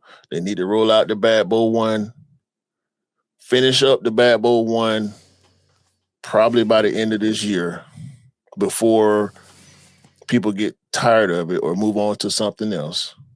Yeah. Because we know how hype moves in mysterious ways. Sometimes it moves quick, sometimes it moves slow. That's the thing. Exactly. It moves slow with the AE1. I don't think the AE2 is doing quite as well as the 1 did. They need to move on to the AE3 before next basketball season. I feel like the AE2 with the collaborations look way more better than the regular GRPs. The Hellstar? Yeah, I think. Did they do a Willie Chavaria AE2? I think they did. I think they may. I have to check that. Yeah. I think they did. He's definitely doing. He's doing shell toes. Ant-Man's doing shell toes. Mm. So they gotta, and the Willie Chavaria stuff is also helping because that was a pretty big collaboration. I think. I didn't look at how it sold. They got Young Thug. I don't think he's going to do much. It's going to work because he still has a pretty decent following in the hip hop space. I think those red spiders look dope. I think those red spiders were dope. If I'm honest. I didn't like the first colorway, but the red ones, do some black ones, probably do some, another color. Well, probably not another color because Young Thug, but no, I mean red is his color. For lack of more words, red is his color. But it's Bad Bunny, it's the Jellyfish, and it's Ant-Man. If they can continue to get these 3 collaborators, the tripods of Adidas, the 3 henchmen. They got to get a Jellyfish 2. It's got to hit. Yeah, he's got to hit. It's got to hit. You can't do. They have to not saturate with Bad Bunny on the Bad Boy 1, and they have to make a AE3 while Ant-Man is still him. Yeah. For their sake, Ant-Man will continue to be him and want to stay there when his contract is up. Mm-hmm. That's important. Because the collaborators for Nike, DJ Khaled ain't him no more. No. Travis musically ain't him no more. We got Tiana. We go see what happened with J Balvin with these fours. I think they gonna fly. We have Nigel. I mean, Jordan, Nike, whether you want to separate it or keep it together, I can't think of nobody else right offhand that's going to compete with Adidas top 3 right now, being Bad Bunny, Pharrell. Jerry might be coming back as well to Nike. You can see what happens. How long is it going to take for Jerry to put out a shoe if he come back? If he come true. back. What's Steph going to do? If Steph come back to Nike, what's going to happen with that? You're true. Cade Cunningham, he ain't got his signature shoe yet. No more Zion. Luka's shoes ain't. If you ain't hooping, you ain't studying LeBron no more. You ain't studying Kevin Durant no more. The thing is, you sometimes need to give the public what they want, and Skims. in terms of Skims. Kim is doing a thing. The thing is, you've got to give the public what they want, and sometimes you need to give that to them to satisfy that hype beast in them. And unfortunately, like with Travis, with his T-Rex range and the other stuff he's doing, is not as hitting as I feel not Jordan Brand want or Nike want. What he should drop is some of the stuff that people do want, like those Jordan 4s that people do want, like the Jordan 6, maybe another Jordan 6 that people do want, or the premise of a Jordan 7 that has been rumoured for the last couple of years that people were anticipating. They need to. It's not that he's gone stale. Let's just be honest. He's gone stale to a point where people need to see him freshen up something new. So keep the crowd engaged, keep them excited, give them stuff that they want. Musically, he's not popping. The shoes are going to work. The pink lows that they got coming, 2 different colors of the pink lows. We got to see Travis sit, but we can't just lean on Travis because it's not a wide release. No. We need that. I think the 95s are overdone. They dropped too many colorways of 95 big bubbles. Yeah. Would you like to see Travis on the 95? Yes. Look at what the Air Max 1 did. Out of here. It was out of here. Some of the collaborations on the 95s, the Cortez, Levi's, Works Out, Yu-Gi-Oh! Those are one-offs. KO, well, that's not a 95, but yeah, KO Thunder. Mm-hmm. These are one-offs. Pata ain't moving the needle like they used to. I'm on 1 year, not moving the needle like they used to. We'll see what happens with these V5 runners. We will indeed see what happens. I think they'll hit. For the price, they're definitely hitting. For that price, they gotta hit for that price, right? I'm standing on the fact that Bad Bunny. And it's not like people not going to buy Nike merch. You can go outside any day and see people wearing Nike merch. But with the state of the world right now, oil prices are bullshit. Tariffs, wars, and all this other bullshit is going to affect all types of business, including sneaker brand business. Yeah. So it's a bad time to have misses. People broke in the U.S. People fucked up. Those of us who are fortunate enough to be able to maintain through these hardships, we gonna keep buying. But it's a lot of people out here fucked up. People losing their job. Yeah. Prices continue to climb. Food prices, oil and gas prices, AI is tariffs, coming and all over. this shit. Skynet's taking over. Skynet, like it's Bro, the articles you sent me and I sent you are too hilarious. And afterwards, Skynet. yeah. It's becoming more and more real, unfortunately. So there's a lot of variables, but I just believe, like with Kanye, Bad Bunny has indeed replaced him. They can say whatever the fuck they want to say in these articles. No, it's Bad Bunny and it's the jellyfish. Yeah, for sure. They're moving the needle. There's three particular people moving the needle: Ant-Man, Pharrell, and Bad Bunny.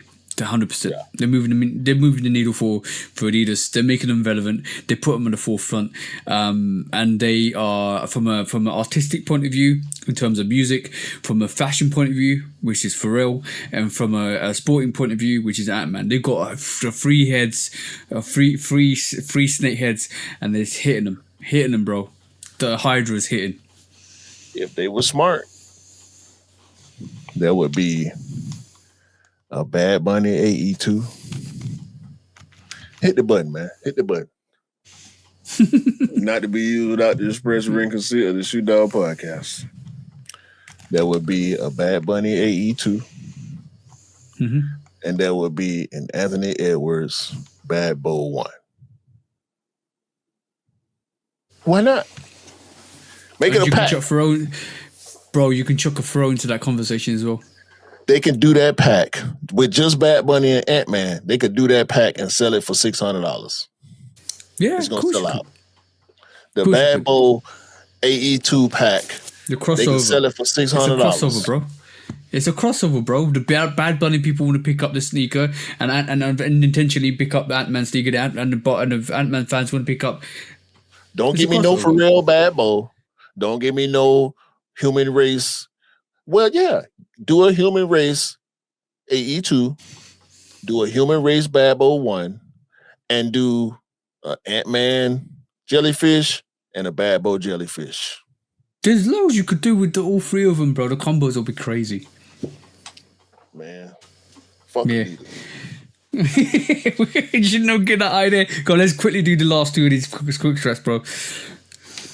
Yeah. Jordan Brand, like we've been saying, they need to slow down. Congratulations on the 3 back-to-back NASCAR wins. We was off last week, so we didn't get a chance to shout that out. They've been doing a lot. Winning them 3 races back-to-back, coming off the lawsuit win was big. Bam Adebayo scoring 83 points was good for the brand, but people don't fuck with Bam like that. He's not as big of a star.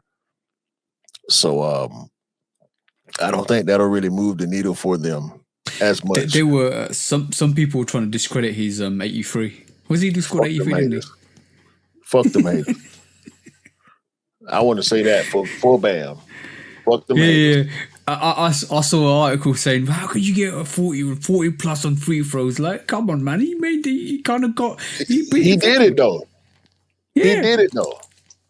That's all. He did it. It was like, it was you know what, it's the Kobe fans. It's like, yeah, oh, yeah, but Kobe didn't do it that way, blah, blah, blah, blah, blah. It's like, come on, man. Bro, don't disrespect the person. Kobe had 20 plus points on free throws. It's okay. Bam Adebayo is a center. He's not the scorer that Kobe was, all right? Nobody will be Kobe. Kobe couldn't quite be Jordan. Kobe and as similar to Jordan as Kobe was, he was still Kobe, and Jordan is still Jordan. Yeah, Like, don't do that, I man. do like what Jordan said when he got interviewed and said, "How what do you think about the comparisons with the GOAT?" And he said, "Look, you can't compare the two, right? It's different eras, different times, and it's disrespectful." I like that comment. Yeah. That's the most sensible thing he's ever said. He just diffused the whole situation by saying that. That was awesome. Round of applause for Right. Jordan for saying that. Look, Jackass is his own player. The Bastard Goat is his own player. The Mamba is his own player. And Bam ain't as good as none of them. But he scored 83 points in the game. It is what it is, bro. He got the record. It's on the books. He did it in a legit way. They should have stopped fouling him. Blame the players who kept fouling him when he was throwing up bullshit. Because he went for it and he got it. Sorry you didn't make it to the NBA so you could do it too. Don't hate. True. Don't Appreciate. Stop being a fucking hater. Anyway, don't hate. The main don't thing, be a Karen or Ken. Don't be a Karen or a Ken. Right. Fucking suckers and squares. The main thing I wanted to highlight when I wanted to talk about Jordan Brand. You see, look. Look. AZ Fudd. AZ Fudd. You remember that name? Yeah. Of course I remember the name. AZ Fudd has signed with Jordan Brand and not Curry Brand and not Under Armour. What does that mean, bro? Under Armour fucked up. They should have signed AZ Fudd because she will be one of the greatest women's basketball players in women's basketball history, hopefully. Shout out to AZ Fudd. Yep. And she looks so good in the ads. She does this. She's going to sell whatever needs to be sold. Y'all should have signed her. Under Armour, y'all stupid. And y'all lost Steph because of it. Cameron Boozer, projected to be top 3 pick in the next NBA draft, is also a Jordan Brand athlete. Yeah. Kiki Rice. Yeah. She signed with him too. Cayenne Anthony, son of Melo. Yeah. Michaela Williams. Projected first round pick in the WNBA draft. Sarah Strong. Yeah. Projected first round pick. Whole roster, bro. Caden Boozer, the twin brother of Cameron Boozer. Both sons of Carlos Boozer. Yeah. He going to NBA too. Bella Hines. Sanaya Hall. Number 1 high school recruit. She going to USC next year. Yeah. Crazy work. Y'all better get with the times. The young folks get into the bag, and Jordan Brand gonna give it out. Hey, Under Armour should have listened to Steph and pursued AZ Fudd. That gives even more credence that Steph is probably going to join the brand, Nike or Jordan, one of the two, but more or less Nike than Jordan.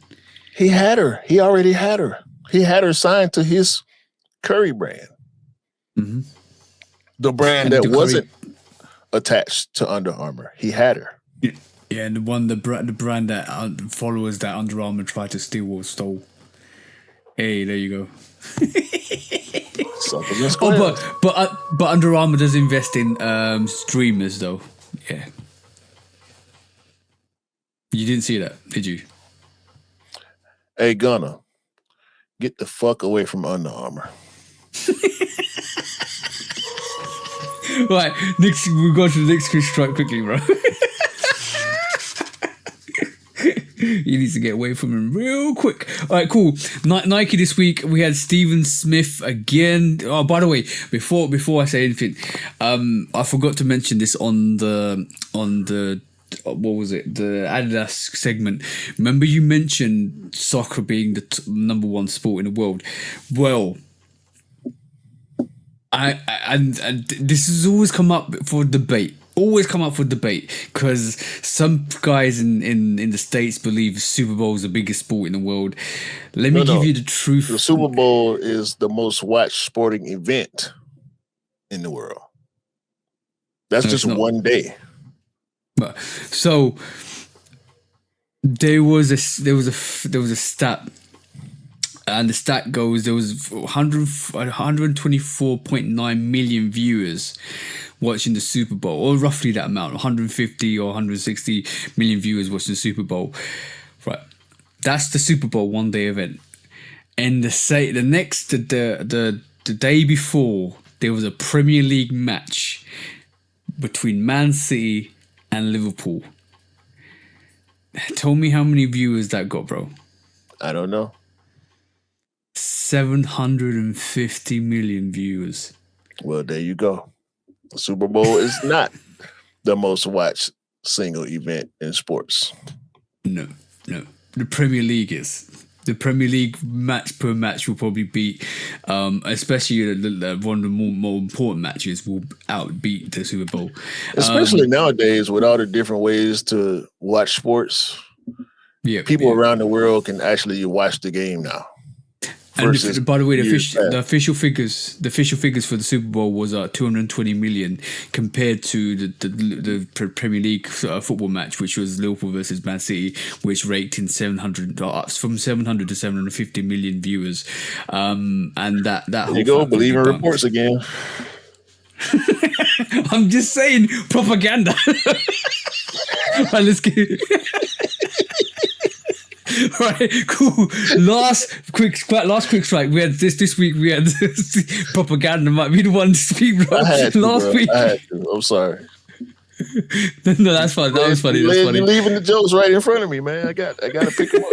You're catching them too, which is great. Last but not least, this week we had Steven Smith, the legendary designer. Basically. Right, okay, we know. Go ahead. He basically called out Nike this week, right, by saying their Air Max Liquid was a copy of his variation of the Adidas. I mean, not Adidas, the Reebok from 2015. He's quoting that the design model on the Reebok from 2015 is being replicated by the Air Max Liquid, by the patterning of the bottom, the studs at the bottom. What's your thoughts on this? Is he capping or is he got a point? Did you see the actual pattern? Nah, go on. Let me show you. This is the pattern. Does that look like what the shoe looked like? Nah.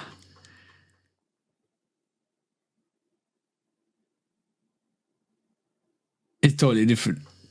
Totally different. The Reebok shoe that they made off the pattern don't even look like the pattern. I'm glad you pulled out. So Steven Smith is capping once again. And same thing you just showed. They don't look similar. Sure. I'll give him similar. The same? Yeah. No. And I don't think that there are two ideas unique to each other on the planet Earth ever. Whether they come 20 years apart or 2 days apart. Nothing new under the sun. Yeah, of course. For sure. So I get what he's trying to do there. And look, I want to hate on the Air Max Liquid just as much as he do. I think it's a trash silhouette, especially for the New Year Air Max silhouette. I don't like it. But this, bruh, go sit your ass down somewhere. Go sit down somewhere. I heard a funny rumor. Oh yes. This is it. This is definitely it. I read this somewhere, and basically the shoes aesthetics. I don't know if you heard this, but you probably have. The shoes aesthetics is based on the poison dart frog. The texture and are derived from the amphibian, including a green and black colorway intended to mimic the frog's warning colors. That's what it's based on. Yeah, I hadn't seen that or heard that, but I have watched enough Animal Planet to believe it. Yeah, that I saw that and read that this week, and I was like, "Oh, that's interesting." I thought, and as soon as you said that, as soon as I looked at sneakers, reminded me of what I've actually read. So I thought I'd let you know. But I think that was interesting. That was a little bit of an interesting fact for the day. But yeah, the Air Max Liquid. Oh my god, what are they doing? And seeing better pictures of it, it's not as bad as I thought it would. It don't look as bad as it looked on Yeet's foot in that screenshot that we saw last pod. But I'm not rolling. I'm still not rolling. The back of it stick out too far. It looks weird. It looks long. It's just not a good silhouette, in my opinion. I'm wondering if over time those little AirPods will start to break apart because of how far they are from the actual main unit, how they're attached, are they going to be supporting each other? Does it work in like support each other, or is it? How will it like kind of function? Because it could, if one of those pops, does it affect the others? Does it affect the integrity of the sneaker? So there's a lot of questions there. It looks structurally sound to me. This the fragment pair that we're showing, because the bottom, the actual outsole is one piece. I think it'll be structurally sound. You know what, the back does actually look like a frog's hinds. You know that? Yeah, I mean, and if you're looking at it backwards, it looks like frog eyes. Yeah, and when you look at it from the booty, it does look like it's a frog's hind legs. Yeah, the little ball joints that stick. Yeah, I get that. Like I said, I understand aesthetically what they were going for. It's still ugly to me though. Like, if the Vapor Max works, this will work functionally. Yeah, true. I wonder if you can jump like a frog in those. All right, let's I don't know. It's based on a poison dart frog, but does it give you extra leap powers? You got a court case? Yeah, I got a couple of court cases. Might take myself to court after that comment. Where's my? I ain't even got my mask. Press the button, bro. Press the button. I ain't got my mask. Hold on. Yeah, I put elevator music on and everything, bro. You pause. We don't need no elevator music, man. We got production quality over here. You know what I'm talking about? The highest of podcast production value over here when we get to pressing these buttons. You know what I'm talking about? Let's go, bro. Let's go. When resale is too high. Damn resellers. Order.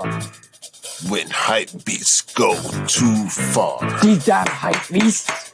Order in the court. Order. When the back door opens. Guilty. It's time for order in the court. The sneaker court of public Guilty. opinion.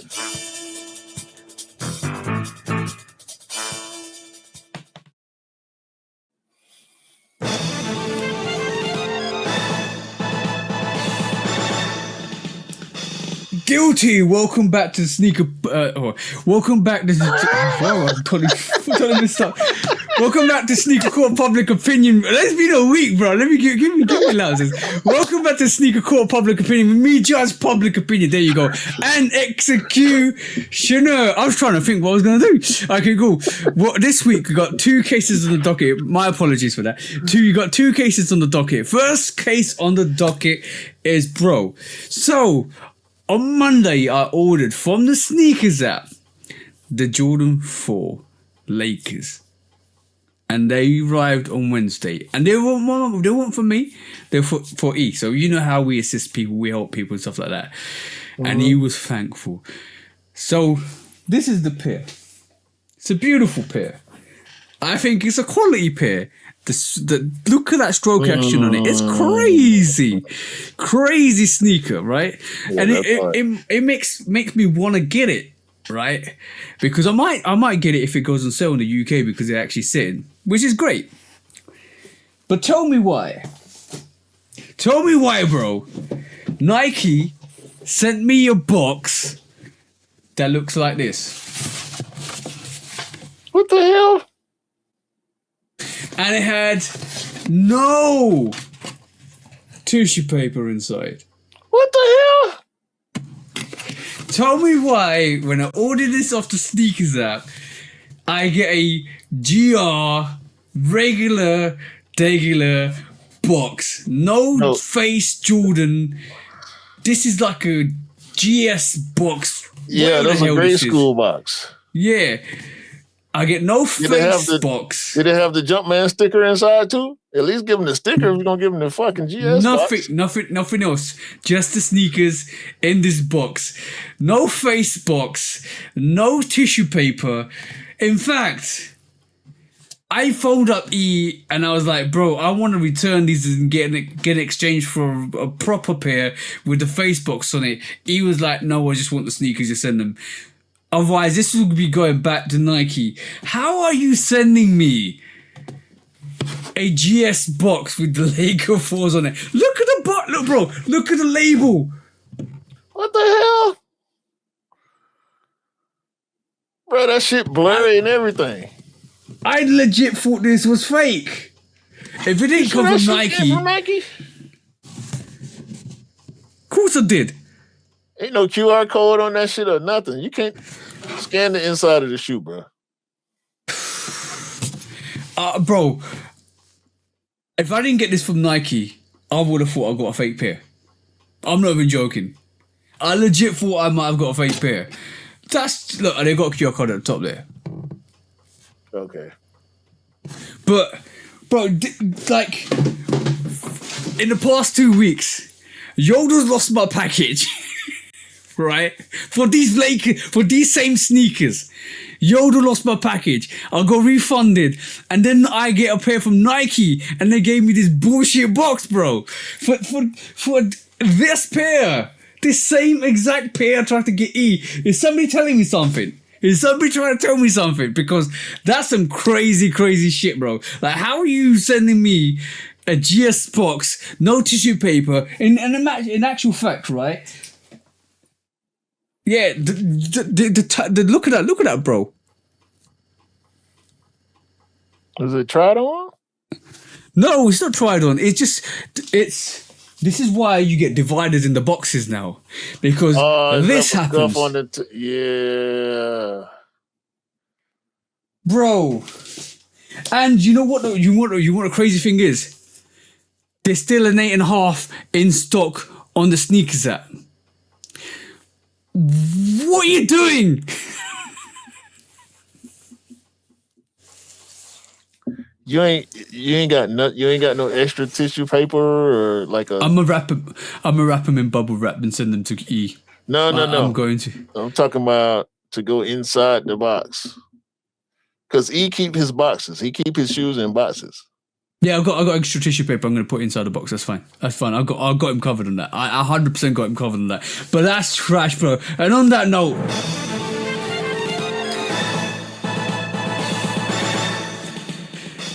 guilty. Why did you send me a GS box right, with no tissue paper on it, right? I understand quality issues. I understand, right, everything that comes with like bleeding on midsoles and all the stuff, and you have B grades and stuff like that. But you sent me a sneaker without the face box. You brought back the face box, and I can't. It's like look no face box. Like see no, just not John Cena. We know see no Jordan. Like, I want to see the face box. Come on now, what? That's craziness. Like I was, you know what? I was half awake on that Thursday when I opened the box up, and I pulled it out, and I didn't realize the box, and I looked at it, and I thought something was wrong, and I woke up halfway through the day and said, that box ain't legit. It's supposed to have a face box on it. It's supposed to have like Jordan's face on it. Like, where's a grey box with Jordan's face on it? This is why Adidas winning, bro. Shit like this. What's your thoughts, bro? What's your thoughts? That's just some trash business, bro. Bro, I called them up as well, and I said, no, this is the worst bit. This is the worst bit. I'm still ranting. I called up Nike, and I said to them, you gave me the sneaker with the wrong box and no tissue paper. The guy had the nerve to say, oh, Nike's moving away from tissue paper in the future. I don't care if Nike's moving away from tissue paper in the future. What? This box is supposed to come with Jordan's face on it, and it's supposed to come with tissue paper. He tried to argue the fact that I didn't know what I was talking about. I said to him, I'm a sneaker content creator. I've got over 200 pairs of sneakers, and I know what this sneaker's supposed to look like. I know it's supposed to come with a separate box that has Jordan's face on it. I know it's supposed to come with tissue paper, and a matter of fact, don't tell me what you think I should know. What the hell are you talking about? On the phone, bro. He didn't even give me the decency to give me a discount for getting the packaging wrong. He said, send it back and we'll give you an exchange. You should have went and got them shits and store from somewhere. I should have, bro. That's some crazy business, bro. Crazy business. What's your thoughts, bro? This is why Adidas was winning. Double guilty. Go on. That's it, man. I ain't got nothing for that, bro. That's some bullshit. All right. On to some. Well, I'm gonna stop ranting. On to some better news. Air Karen 4s. On to some other news this week, right? So this week we heard about train robberies, bro, and once again we have more train robberies. This week there was a heist, and this is the funny thing. And there was a heist in Arizona, and 300K worth of pairs were stolen. Guess what sneakers they were, bro? Guess what they decided to steal? Son of Mars. The Son of Mars low off of train, bro. And you know what? They deserve this because this is what happened. First of all, I'm gonna share this and I'm gonna play this, and so you guys can listen to this. First of all, There's investors, there's people that just want one early. Victor Gonzalez is the owner of Vic's Kicks, a Phoenix buy-sell trade sneaker store that specializes in exclusive shoes. He heard about thieves stealing from trains on the news, and the target, unreleased Nikes. I was kind of shocked. I never heard anything like that. Just things that you see in the movies. But he knows firsthand there's money to be made in the shoe game. It's all about supply and demand. I feel like with sneakers, it's like the stock market. Before they come out, the unreleased sneakers are super high in demand. According to court records, the latest heist was March 4th, just south of Kingman, near the I-40. A conductor spotted burglars near the tracks, and after a short pursuit, state troopers made an arrest and found 250 Nike Master cases with 1,500 pairs of shoes not yet available to the public. Their release date is April 1st, and the estimated value of the loot is $300,000. all right, cool, bro. On that was a brief description of what happened, right? But you know what the magical thing about this situation was? Within 2 hours, they arrested 8 people for stealing those Son of Mars sneakers, bro. Mm-hmm. So round of applause to the police. Round of applause to the police for arresting the dumbass criminals that tried to steal Son of Mars sneakers, bro. Like, not even no proper Jordans. Hey, Arizona Police Department, y'all can let them go. We don't give a fuck about them shoes. On that note, They helped us.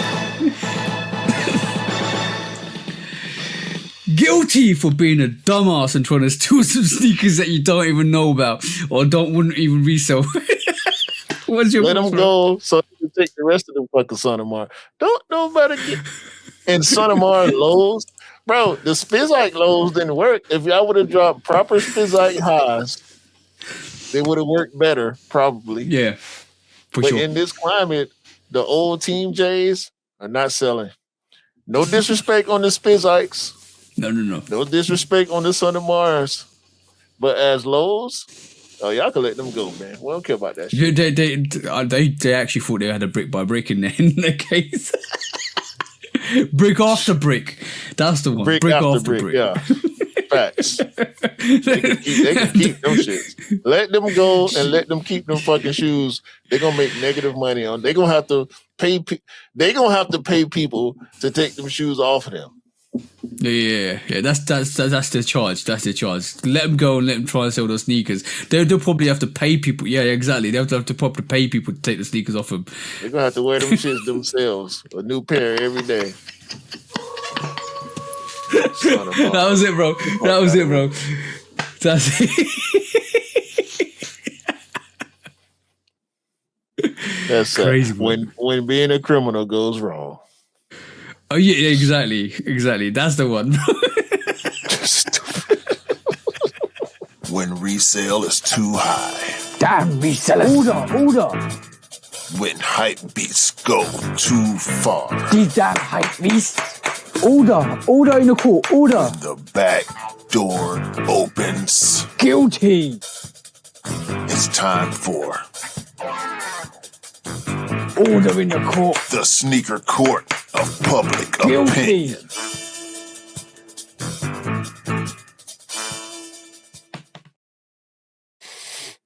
Yeah, man. If I carry that article on, right, the conspiracy theory was that they got inside information on where to rob the train from and where the carts are going. I thought, man, that's not inside information. If they've got inside information, that informant or the person telling them is actually it's not their friend. That was a setup. Definitely not. That wasn't inside information. That was an inside job. They got set the fuck up. That was an undercover. Hey, bro. That was working with Nike. That was the police cadet let him know. The police cadet let him know where it was. Yeah. That was an undercover who was working with Nike and said Nike said just in case the apprehension goes wrong, here, let them steal these. They ain't gonna sell nowhere. Yo, did you know what? They probably told them, this is gonna be the brick after bricks, but then now they're getting the sell after sales. That's what they're gonna call the Son of Mars, the sell after sales. Hey, they gonna have them shoes for the next 4 years. It's okay. Let them take. You get a sale. Bro, when I saw that story, I said, wait a minute, 300,000 worth? It's 1,500 pairs, but it's 300,000. No, hell no. 300,000 worth of Jordans? What the fuck are those? You know what? There you have to, bro. That it's like, how can you botch up? Why would you mask up and try to steal Son of Mars sneakers? They're definitely not sneakers, bro. Nah, definitely not. And furthermore, they had no idea what they was going after. I guarantee you. Yeah, this is just it's Nike sneakers. Let's take these. Go ahead. Yeah, you take them all. Make sure you get every last one. Put them in the desert. Dig a hole and leave them there. Take them all. Yes. They'll make more money on insurance any fucking way because them shit's going on. Yeah, sale. exactly. The Son of Mars is one of those sneakers that goes into the discount. What do you call it? The discount stores. What do you call it? What do you call the stores again? Discount stores, fucking bargain stores. But no. What do you call those Nike? No, Nike outlets. That's what I meant. And you go to the Nike outlets, right? That's where they end up. Yeah, they gonna skip the outlet and go straight to Shoe Carnival. Yeah. You know what? I think those. I think 8 of those criminals were definitely clowns because they needed those shoes for the circus. Bro, them shits are bound for TJ Maxx. For sure. All right, cool. We're having jokes here. Let's do some discounts. Yeah.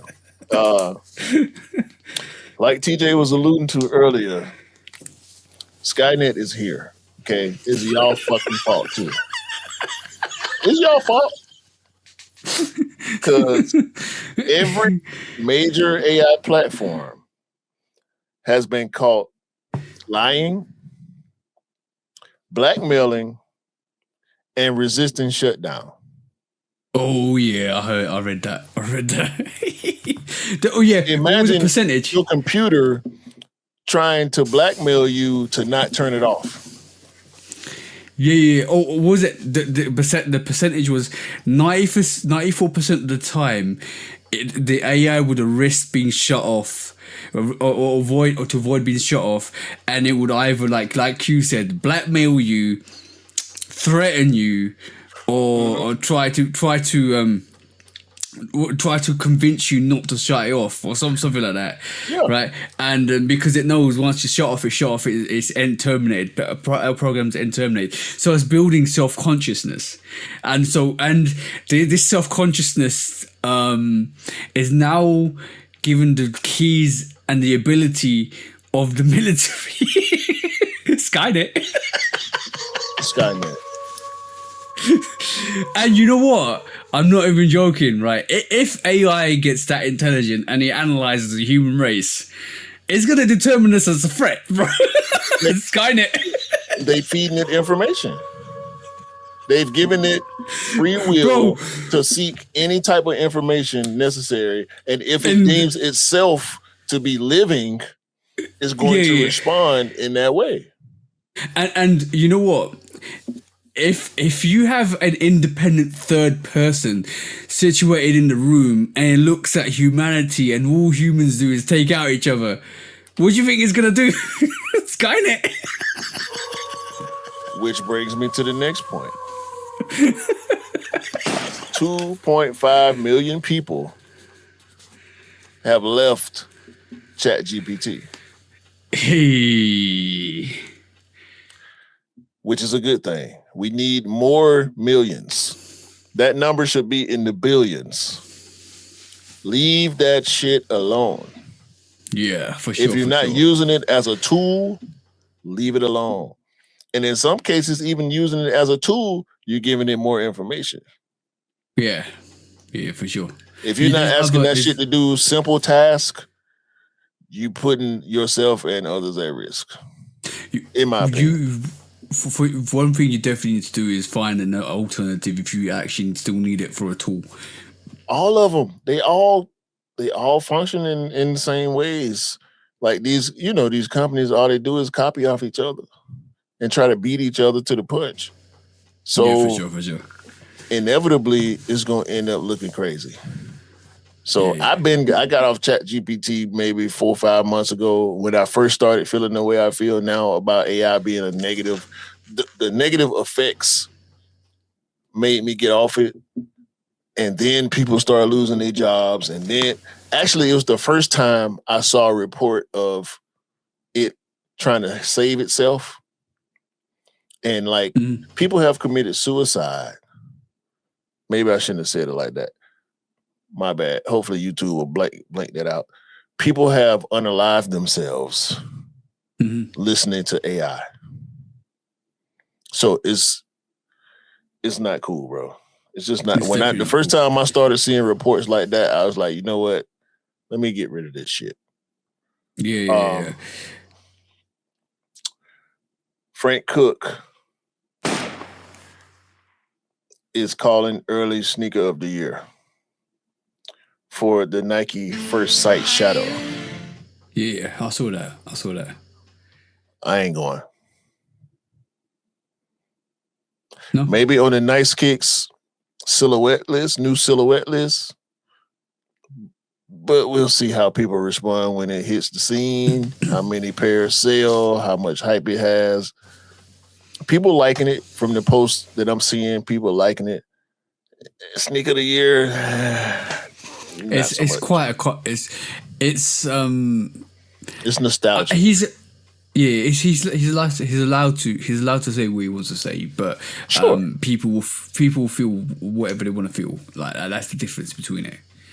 Yeah, the culture gonna speak for itself. You can't predict. You it can't like that, you Frank. can't you can't influence the culture like that. The culture will do what the culture does best. Much as we love you, bro, it don't work like that. Mhm. Shout out to Frank Cook. Nike Zoom GT4 WNBA for the 30th anniversary. It's got the 30th. It has the WNBA logo on the back. It has the WNBA logo colors on the silhouette. It's looking nice. I'm looking forward to seeing the ladies hoop in it. If the WNBA season indeed happens, the Atlanta Dream dropped the schedule. Y'all might want to chill. Yeah, might want to chill because these players ain't fucking around with y'all. There's a lot of false reports out there. It was the one false report that Angel Reese wasn't gonna play in the WNBA this year. It's cap.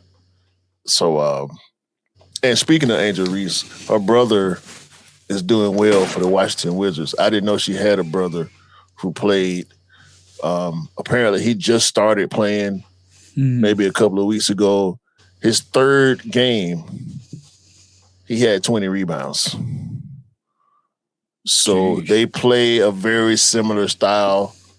So his name is Julius, I think, or Julian. One of them. They call him Juju for short. So shout out to Juju Reese and Angel Reese. The first sister and brother to be playing at the same time in both professional leagues. That's dope. Fuck Luke Cornett. Again. Yeah. The Virgil Abloh Nike Cryo Shot. I was wondering, I forgot about the Cryo Shot until I saw this off-white version. Well, this Virgil Abloh archive. We ain't supposed to say off-white no more. But the VAA Nike Cryo Shot is supposedly releasing this year along with the other colorways of the Nike Cryo Shot. I still want to see really good pictures of this shoe because it has the cleats, but it's got something else going on with the spikes. So, yeah. It might be it might be interesting because it might be like a dual version where you can actually put an outsole to the cleat, so you can actually use it generally like a general sneaker, and then also have it as a cleat, which would be quite dope. Dope concept. Yeah. So I want to see that. Patent leather Air Force Ones coming back for the summer. When did patent leather Air Force Ones go away? I don't think they went away. No. They were few and far between. Like Air Force Ones come out in different colors every month. Yachty had some patent leather pairs. Easter, there's a lot of patent leather Air Force Ones coming out on a regular basis, but Nike is pushing this patent leather Air Force Ones for the summer narrative. I don't want to wear patent leather shoes in the summer. Seem like they're gonna be sweat boxes. Yeah, they will definitely be sweat boxes. You need to wear them in the wintertime, bro. But the thing is, the colors are summery. The materials aren't summery. And that's the problem they got with that. Yeah. Good take, bro. Human Made has now created an offshoot brand called Buffer. We ain't seen nothing but some logos so far. So let's see what Pharrell and Human Made got up their sleeve. And let's see if there'll be Adidas collaborations attached to it. Or it could be a totally independent brand that works with some other company. Hey, taking that James Whitner approach. Yeah. You took the words right out of my brain. Synced. Unagi. Jordan Brand has now created a street soccer sneaker. I saw that. It is called, unfortunately, the Jordan Street Gatto. Why? The fuck y'all get that name from? It looks like a soccer Jordan 1. Mm-hmm. Yeah. I'm cool. It looks dope. It looks dope, to be honest. Yeah, I'm cool. And last but not least, Nike wants all the words. They have issued patents for the letters ACG on clothing and footwear. And they have also gone after a patent for the words or the letters AIR in association with clothing and sneakers. They have Air Max, they have Air Vapor Max, they have Air Jordan, they have different patents for the word air in silhouette form. But now so you can't. They want the word, just the word air. They want to put a patent on the word air. Just the word. What if somebody writes a book and it's got one day I was breathing air? No, in relation to clothing and streetwear. Clothing and footwear, rather. Oh, okay, got you. So they don't want anybody else to be able to put just the word air on the tongue or on the back or on the bottom of a shoe. Imagine if Adidas put on their 3 stripes AIR. That would be infringement because the up-tempo silhouette. Yeah. The little air on the bottom of Air Force Ones. You got to think about where Nike places the word air. There you go. But that logo, the Nike swoosh air logo, is already patented as that logo on the back of a shoe. So they want just the word air. Air, yeah. Like you can't put the word air across a t-shirt. You can't put the word air anywhere on a shoe. They issued a patent for that. That's done now. That's done now. Done. No more private prints of putting Nike Air on a t-shirt. They're getting a lot of pushback. I don't think they're gonna be able to pull that off the way they want to. Why are they getting pushback for?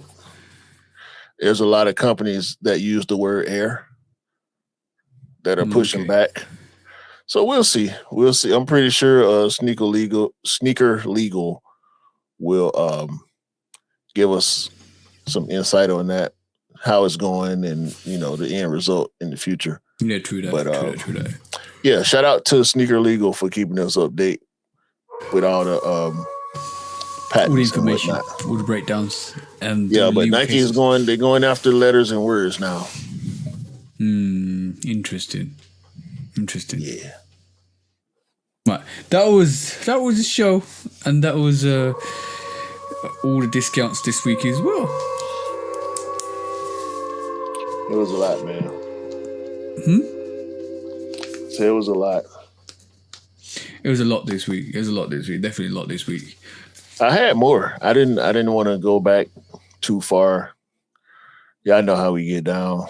No, if you guys want to know, just go and watch Air in the Crud. That's it. That's where you need to go and get the information from. Let me show you this. What my wife saw. No. Yep. A 95. Was that Ross? Yep. So it's true. $84.99. So it's true. You see the shocks right there too. Yeah, I see that. Those shocks are $89.99, but she found this pair of all grade 95s for $84.99 in Ross. Ooh. Nice. So Did you shout get out to Sneaker Envy. Nah, You didn't get I them? got neons. What I need them for? Oh, I got the neons. I got the 211s. I'm looking to get them apple greens. Do I have any more gray 95s? Got the Atlantas. Mm-hmm. Hell, if I got those, I might have been looking to paint them. What would you paint them to, color-wise? That's a good question. I might have maybe something with some red, maybe to wear to the Hawks game. But I got the Offspring Sunders that I use for the Hawks game. So yeah, I mean it's a dope sneaker. I know somebody who got them for more than $85, but yeah, I was cool on them. Just in case y'all watching, if you hating on me, fuck you. Why? Who's hating on you, bro? People. And I want them to know is fuck them. If you know, you know, if it applies to you, fuck you. That's it. You can't hide that hate for long. I'm gonna find out one way or another. I'm too cool to not find out. People love me. And the people who don't, fuck you. That's it. Simple as, bro. Simple as. That's the way the world should turn. And the world turns in my favor because I just copped Cherry 13s. Fuck you mean? This is the Shoe Dog Podcast. Don't you ever get it twisted. Hey, my size. Size 10. Cherry 12. And Cherry now- 13s. What's it Cherry 12 for? Cherry 13s. And now you have permission to buy what you like and rock what you like. And don't believe the hype, because the hype ain't real. And sneakers don't make you cool. They would never make you cool. You make the sneakers cool. You definitely make the sneakers cool. It's your confidence. Fucking It's your aura. It's your strength. I need to talk to you. Who are you talking about? Yeah. And sometimes the sneakers don't make you cool. If you're a bitch, if you're a hater, if you Luke Cornett, the sneakers will not make you cool. Yeah. That one there. And on that note, hope you have an amazing week, guys. Yeah. Don't be a Ken and a Karen. Say all that. I ain't even want to say all that. It's too much energy. I'm listen. Yeah, and don't be a Ken or a Karen. Let people live and enjoy life, because life is short. Remember that. Ain't nothing wrong with a little adult ballet, man. Yeah. That's what you're into. Peace out, guys. Peace.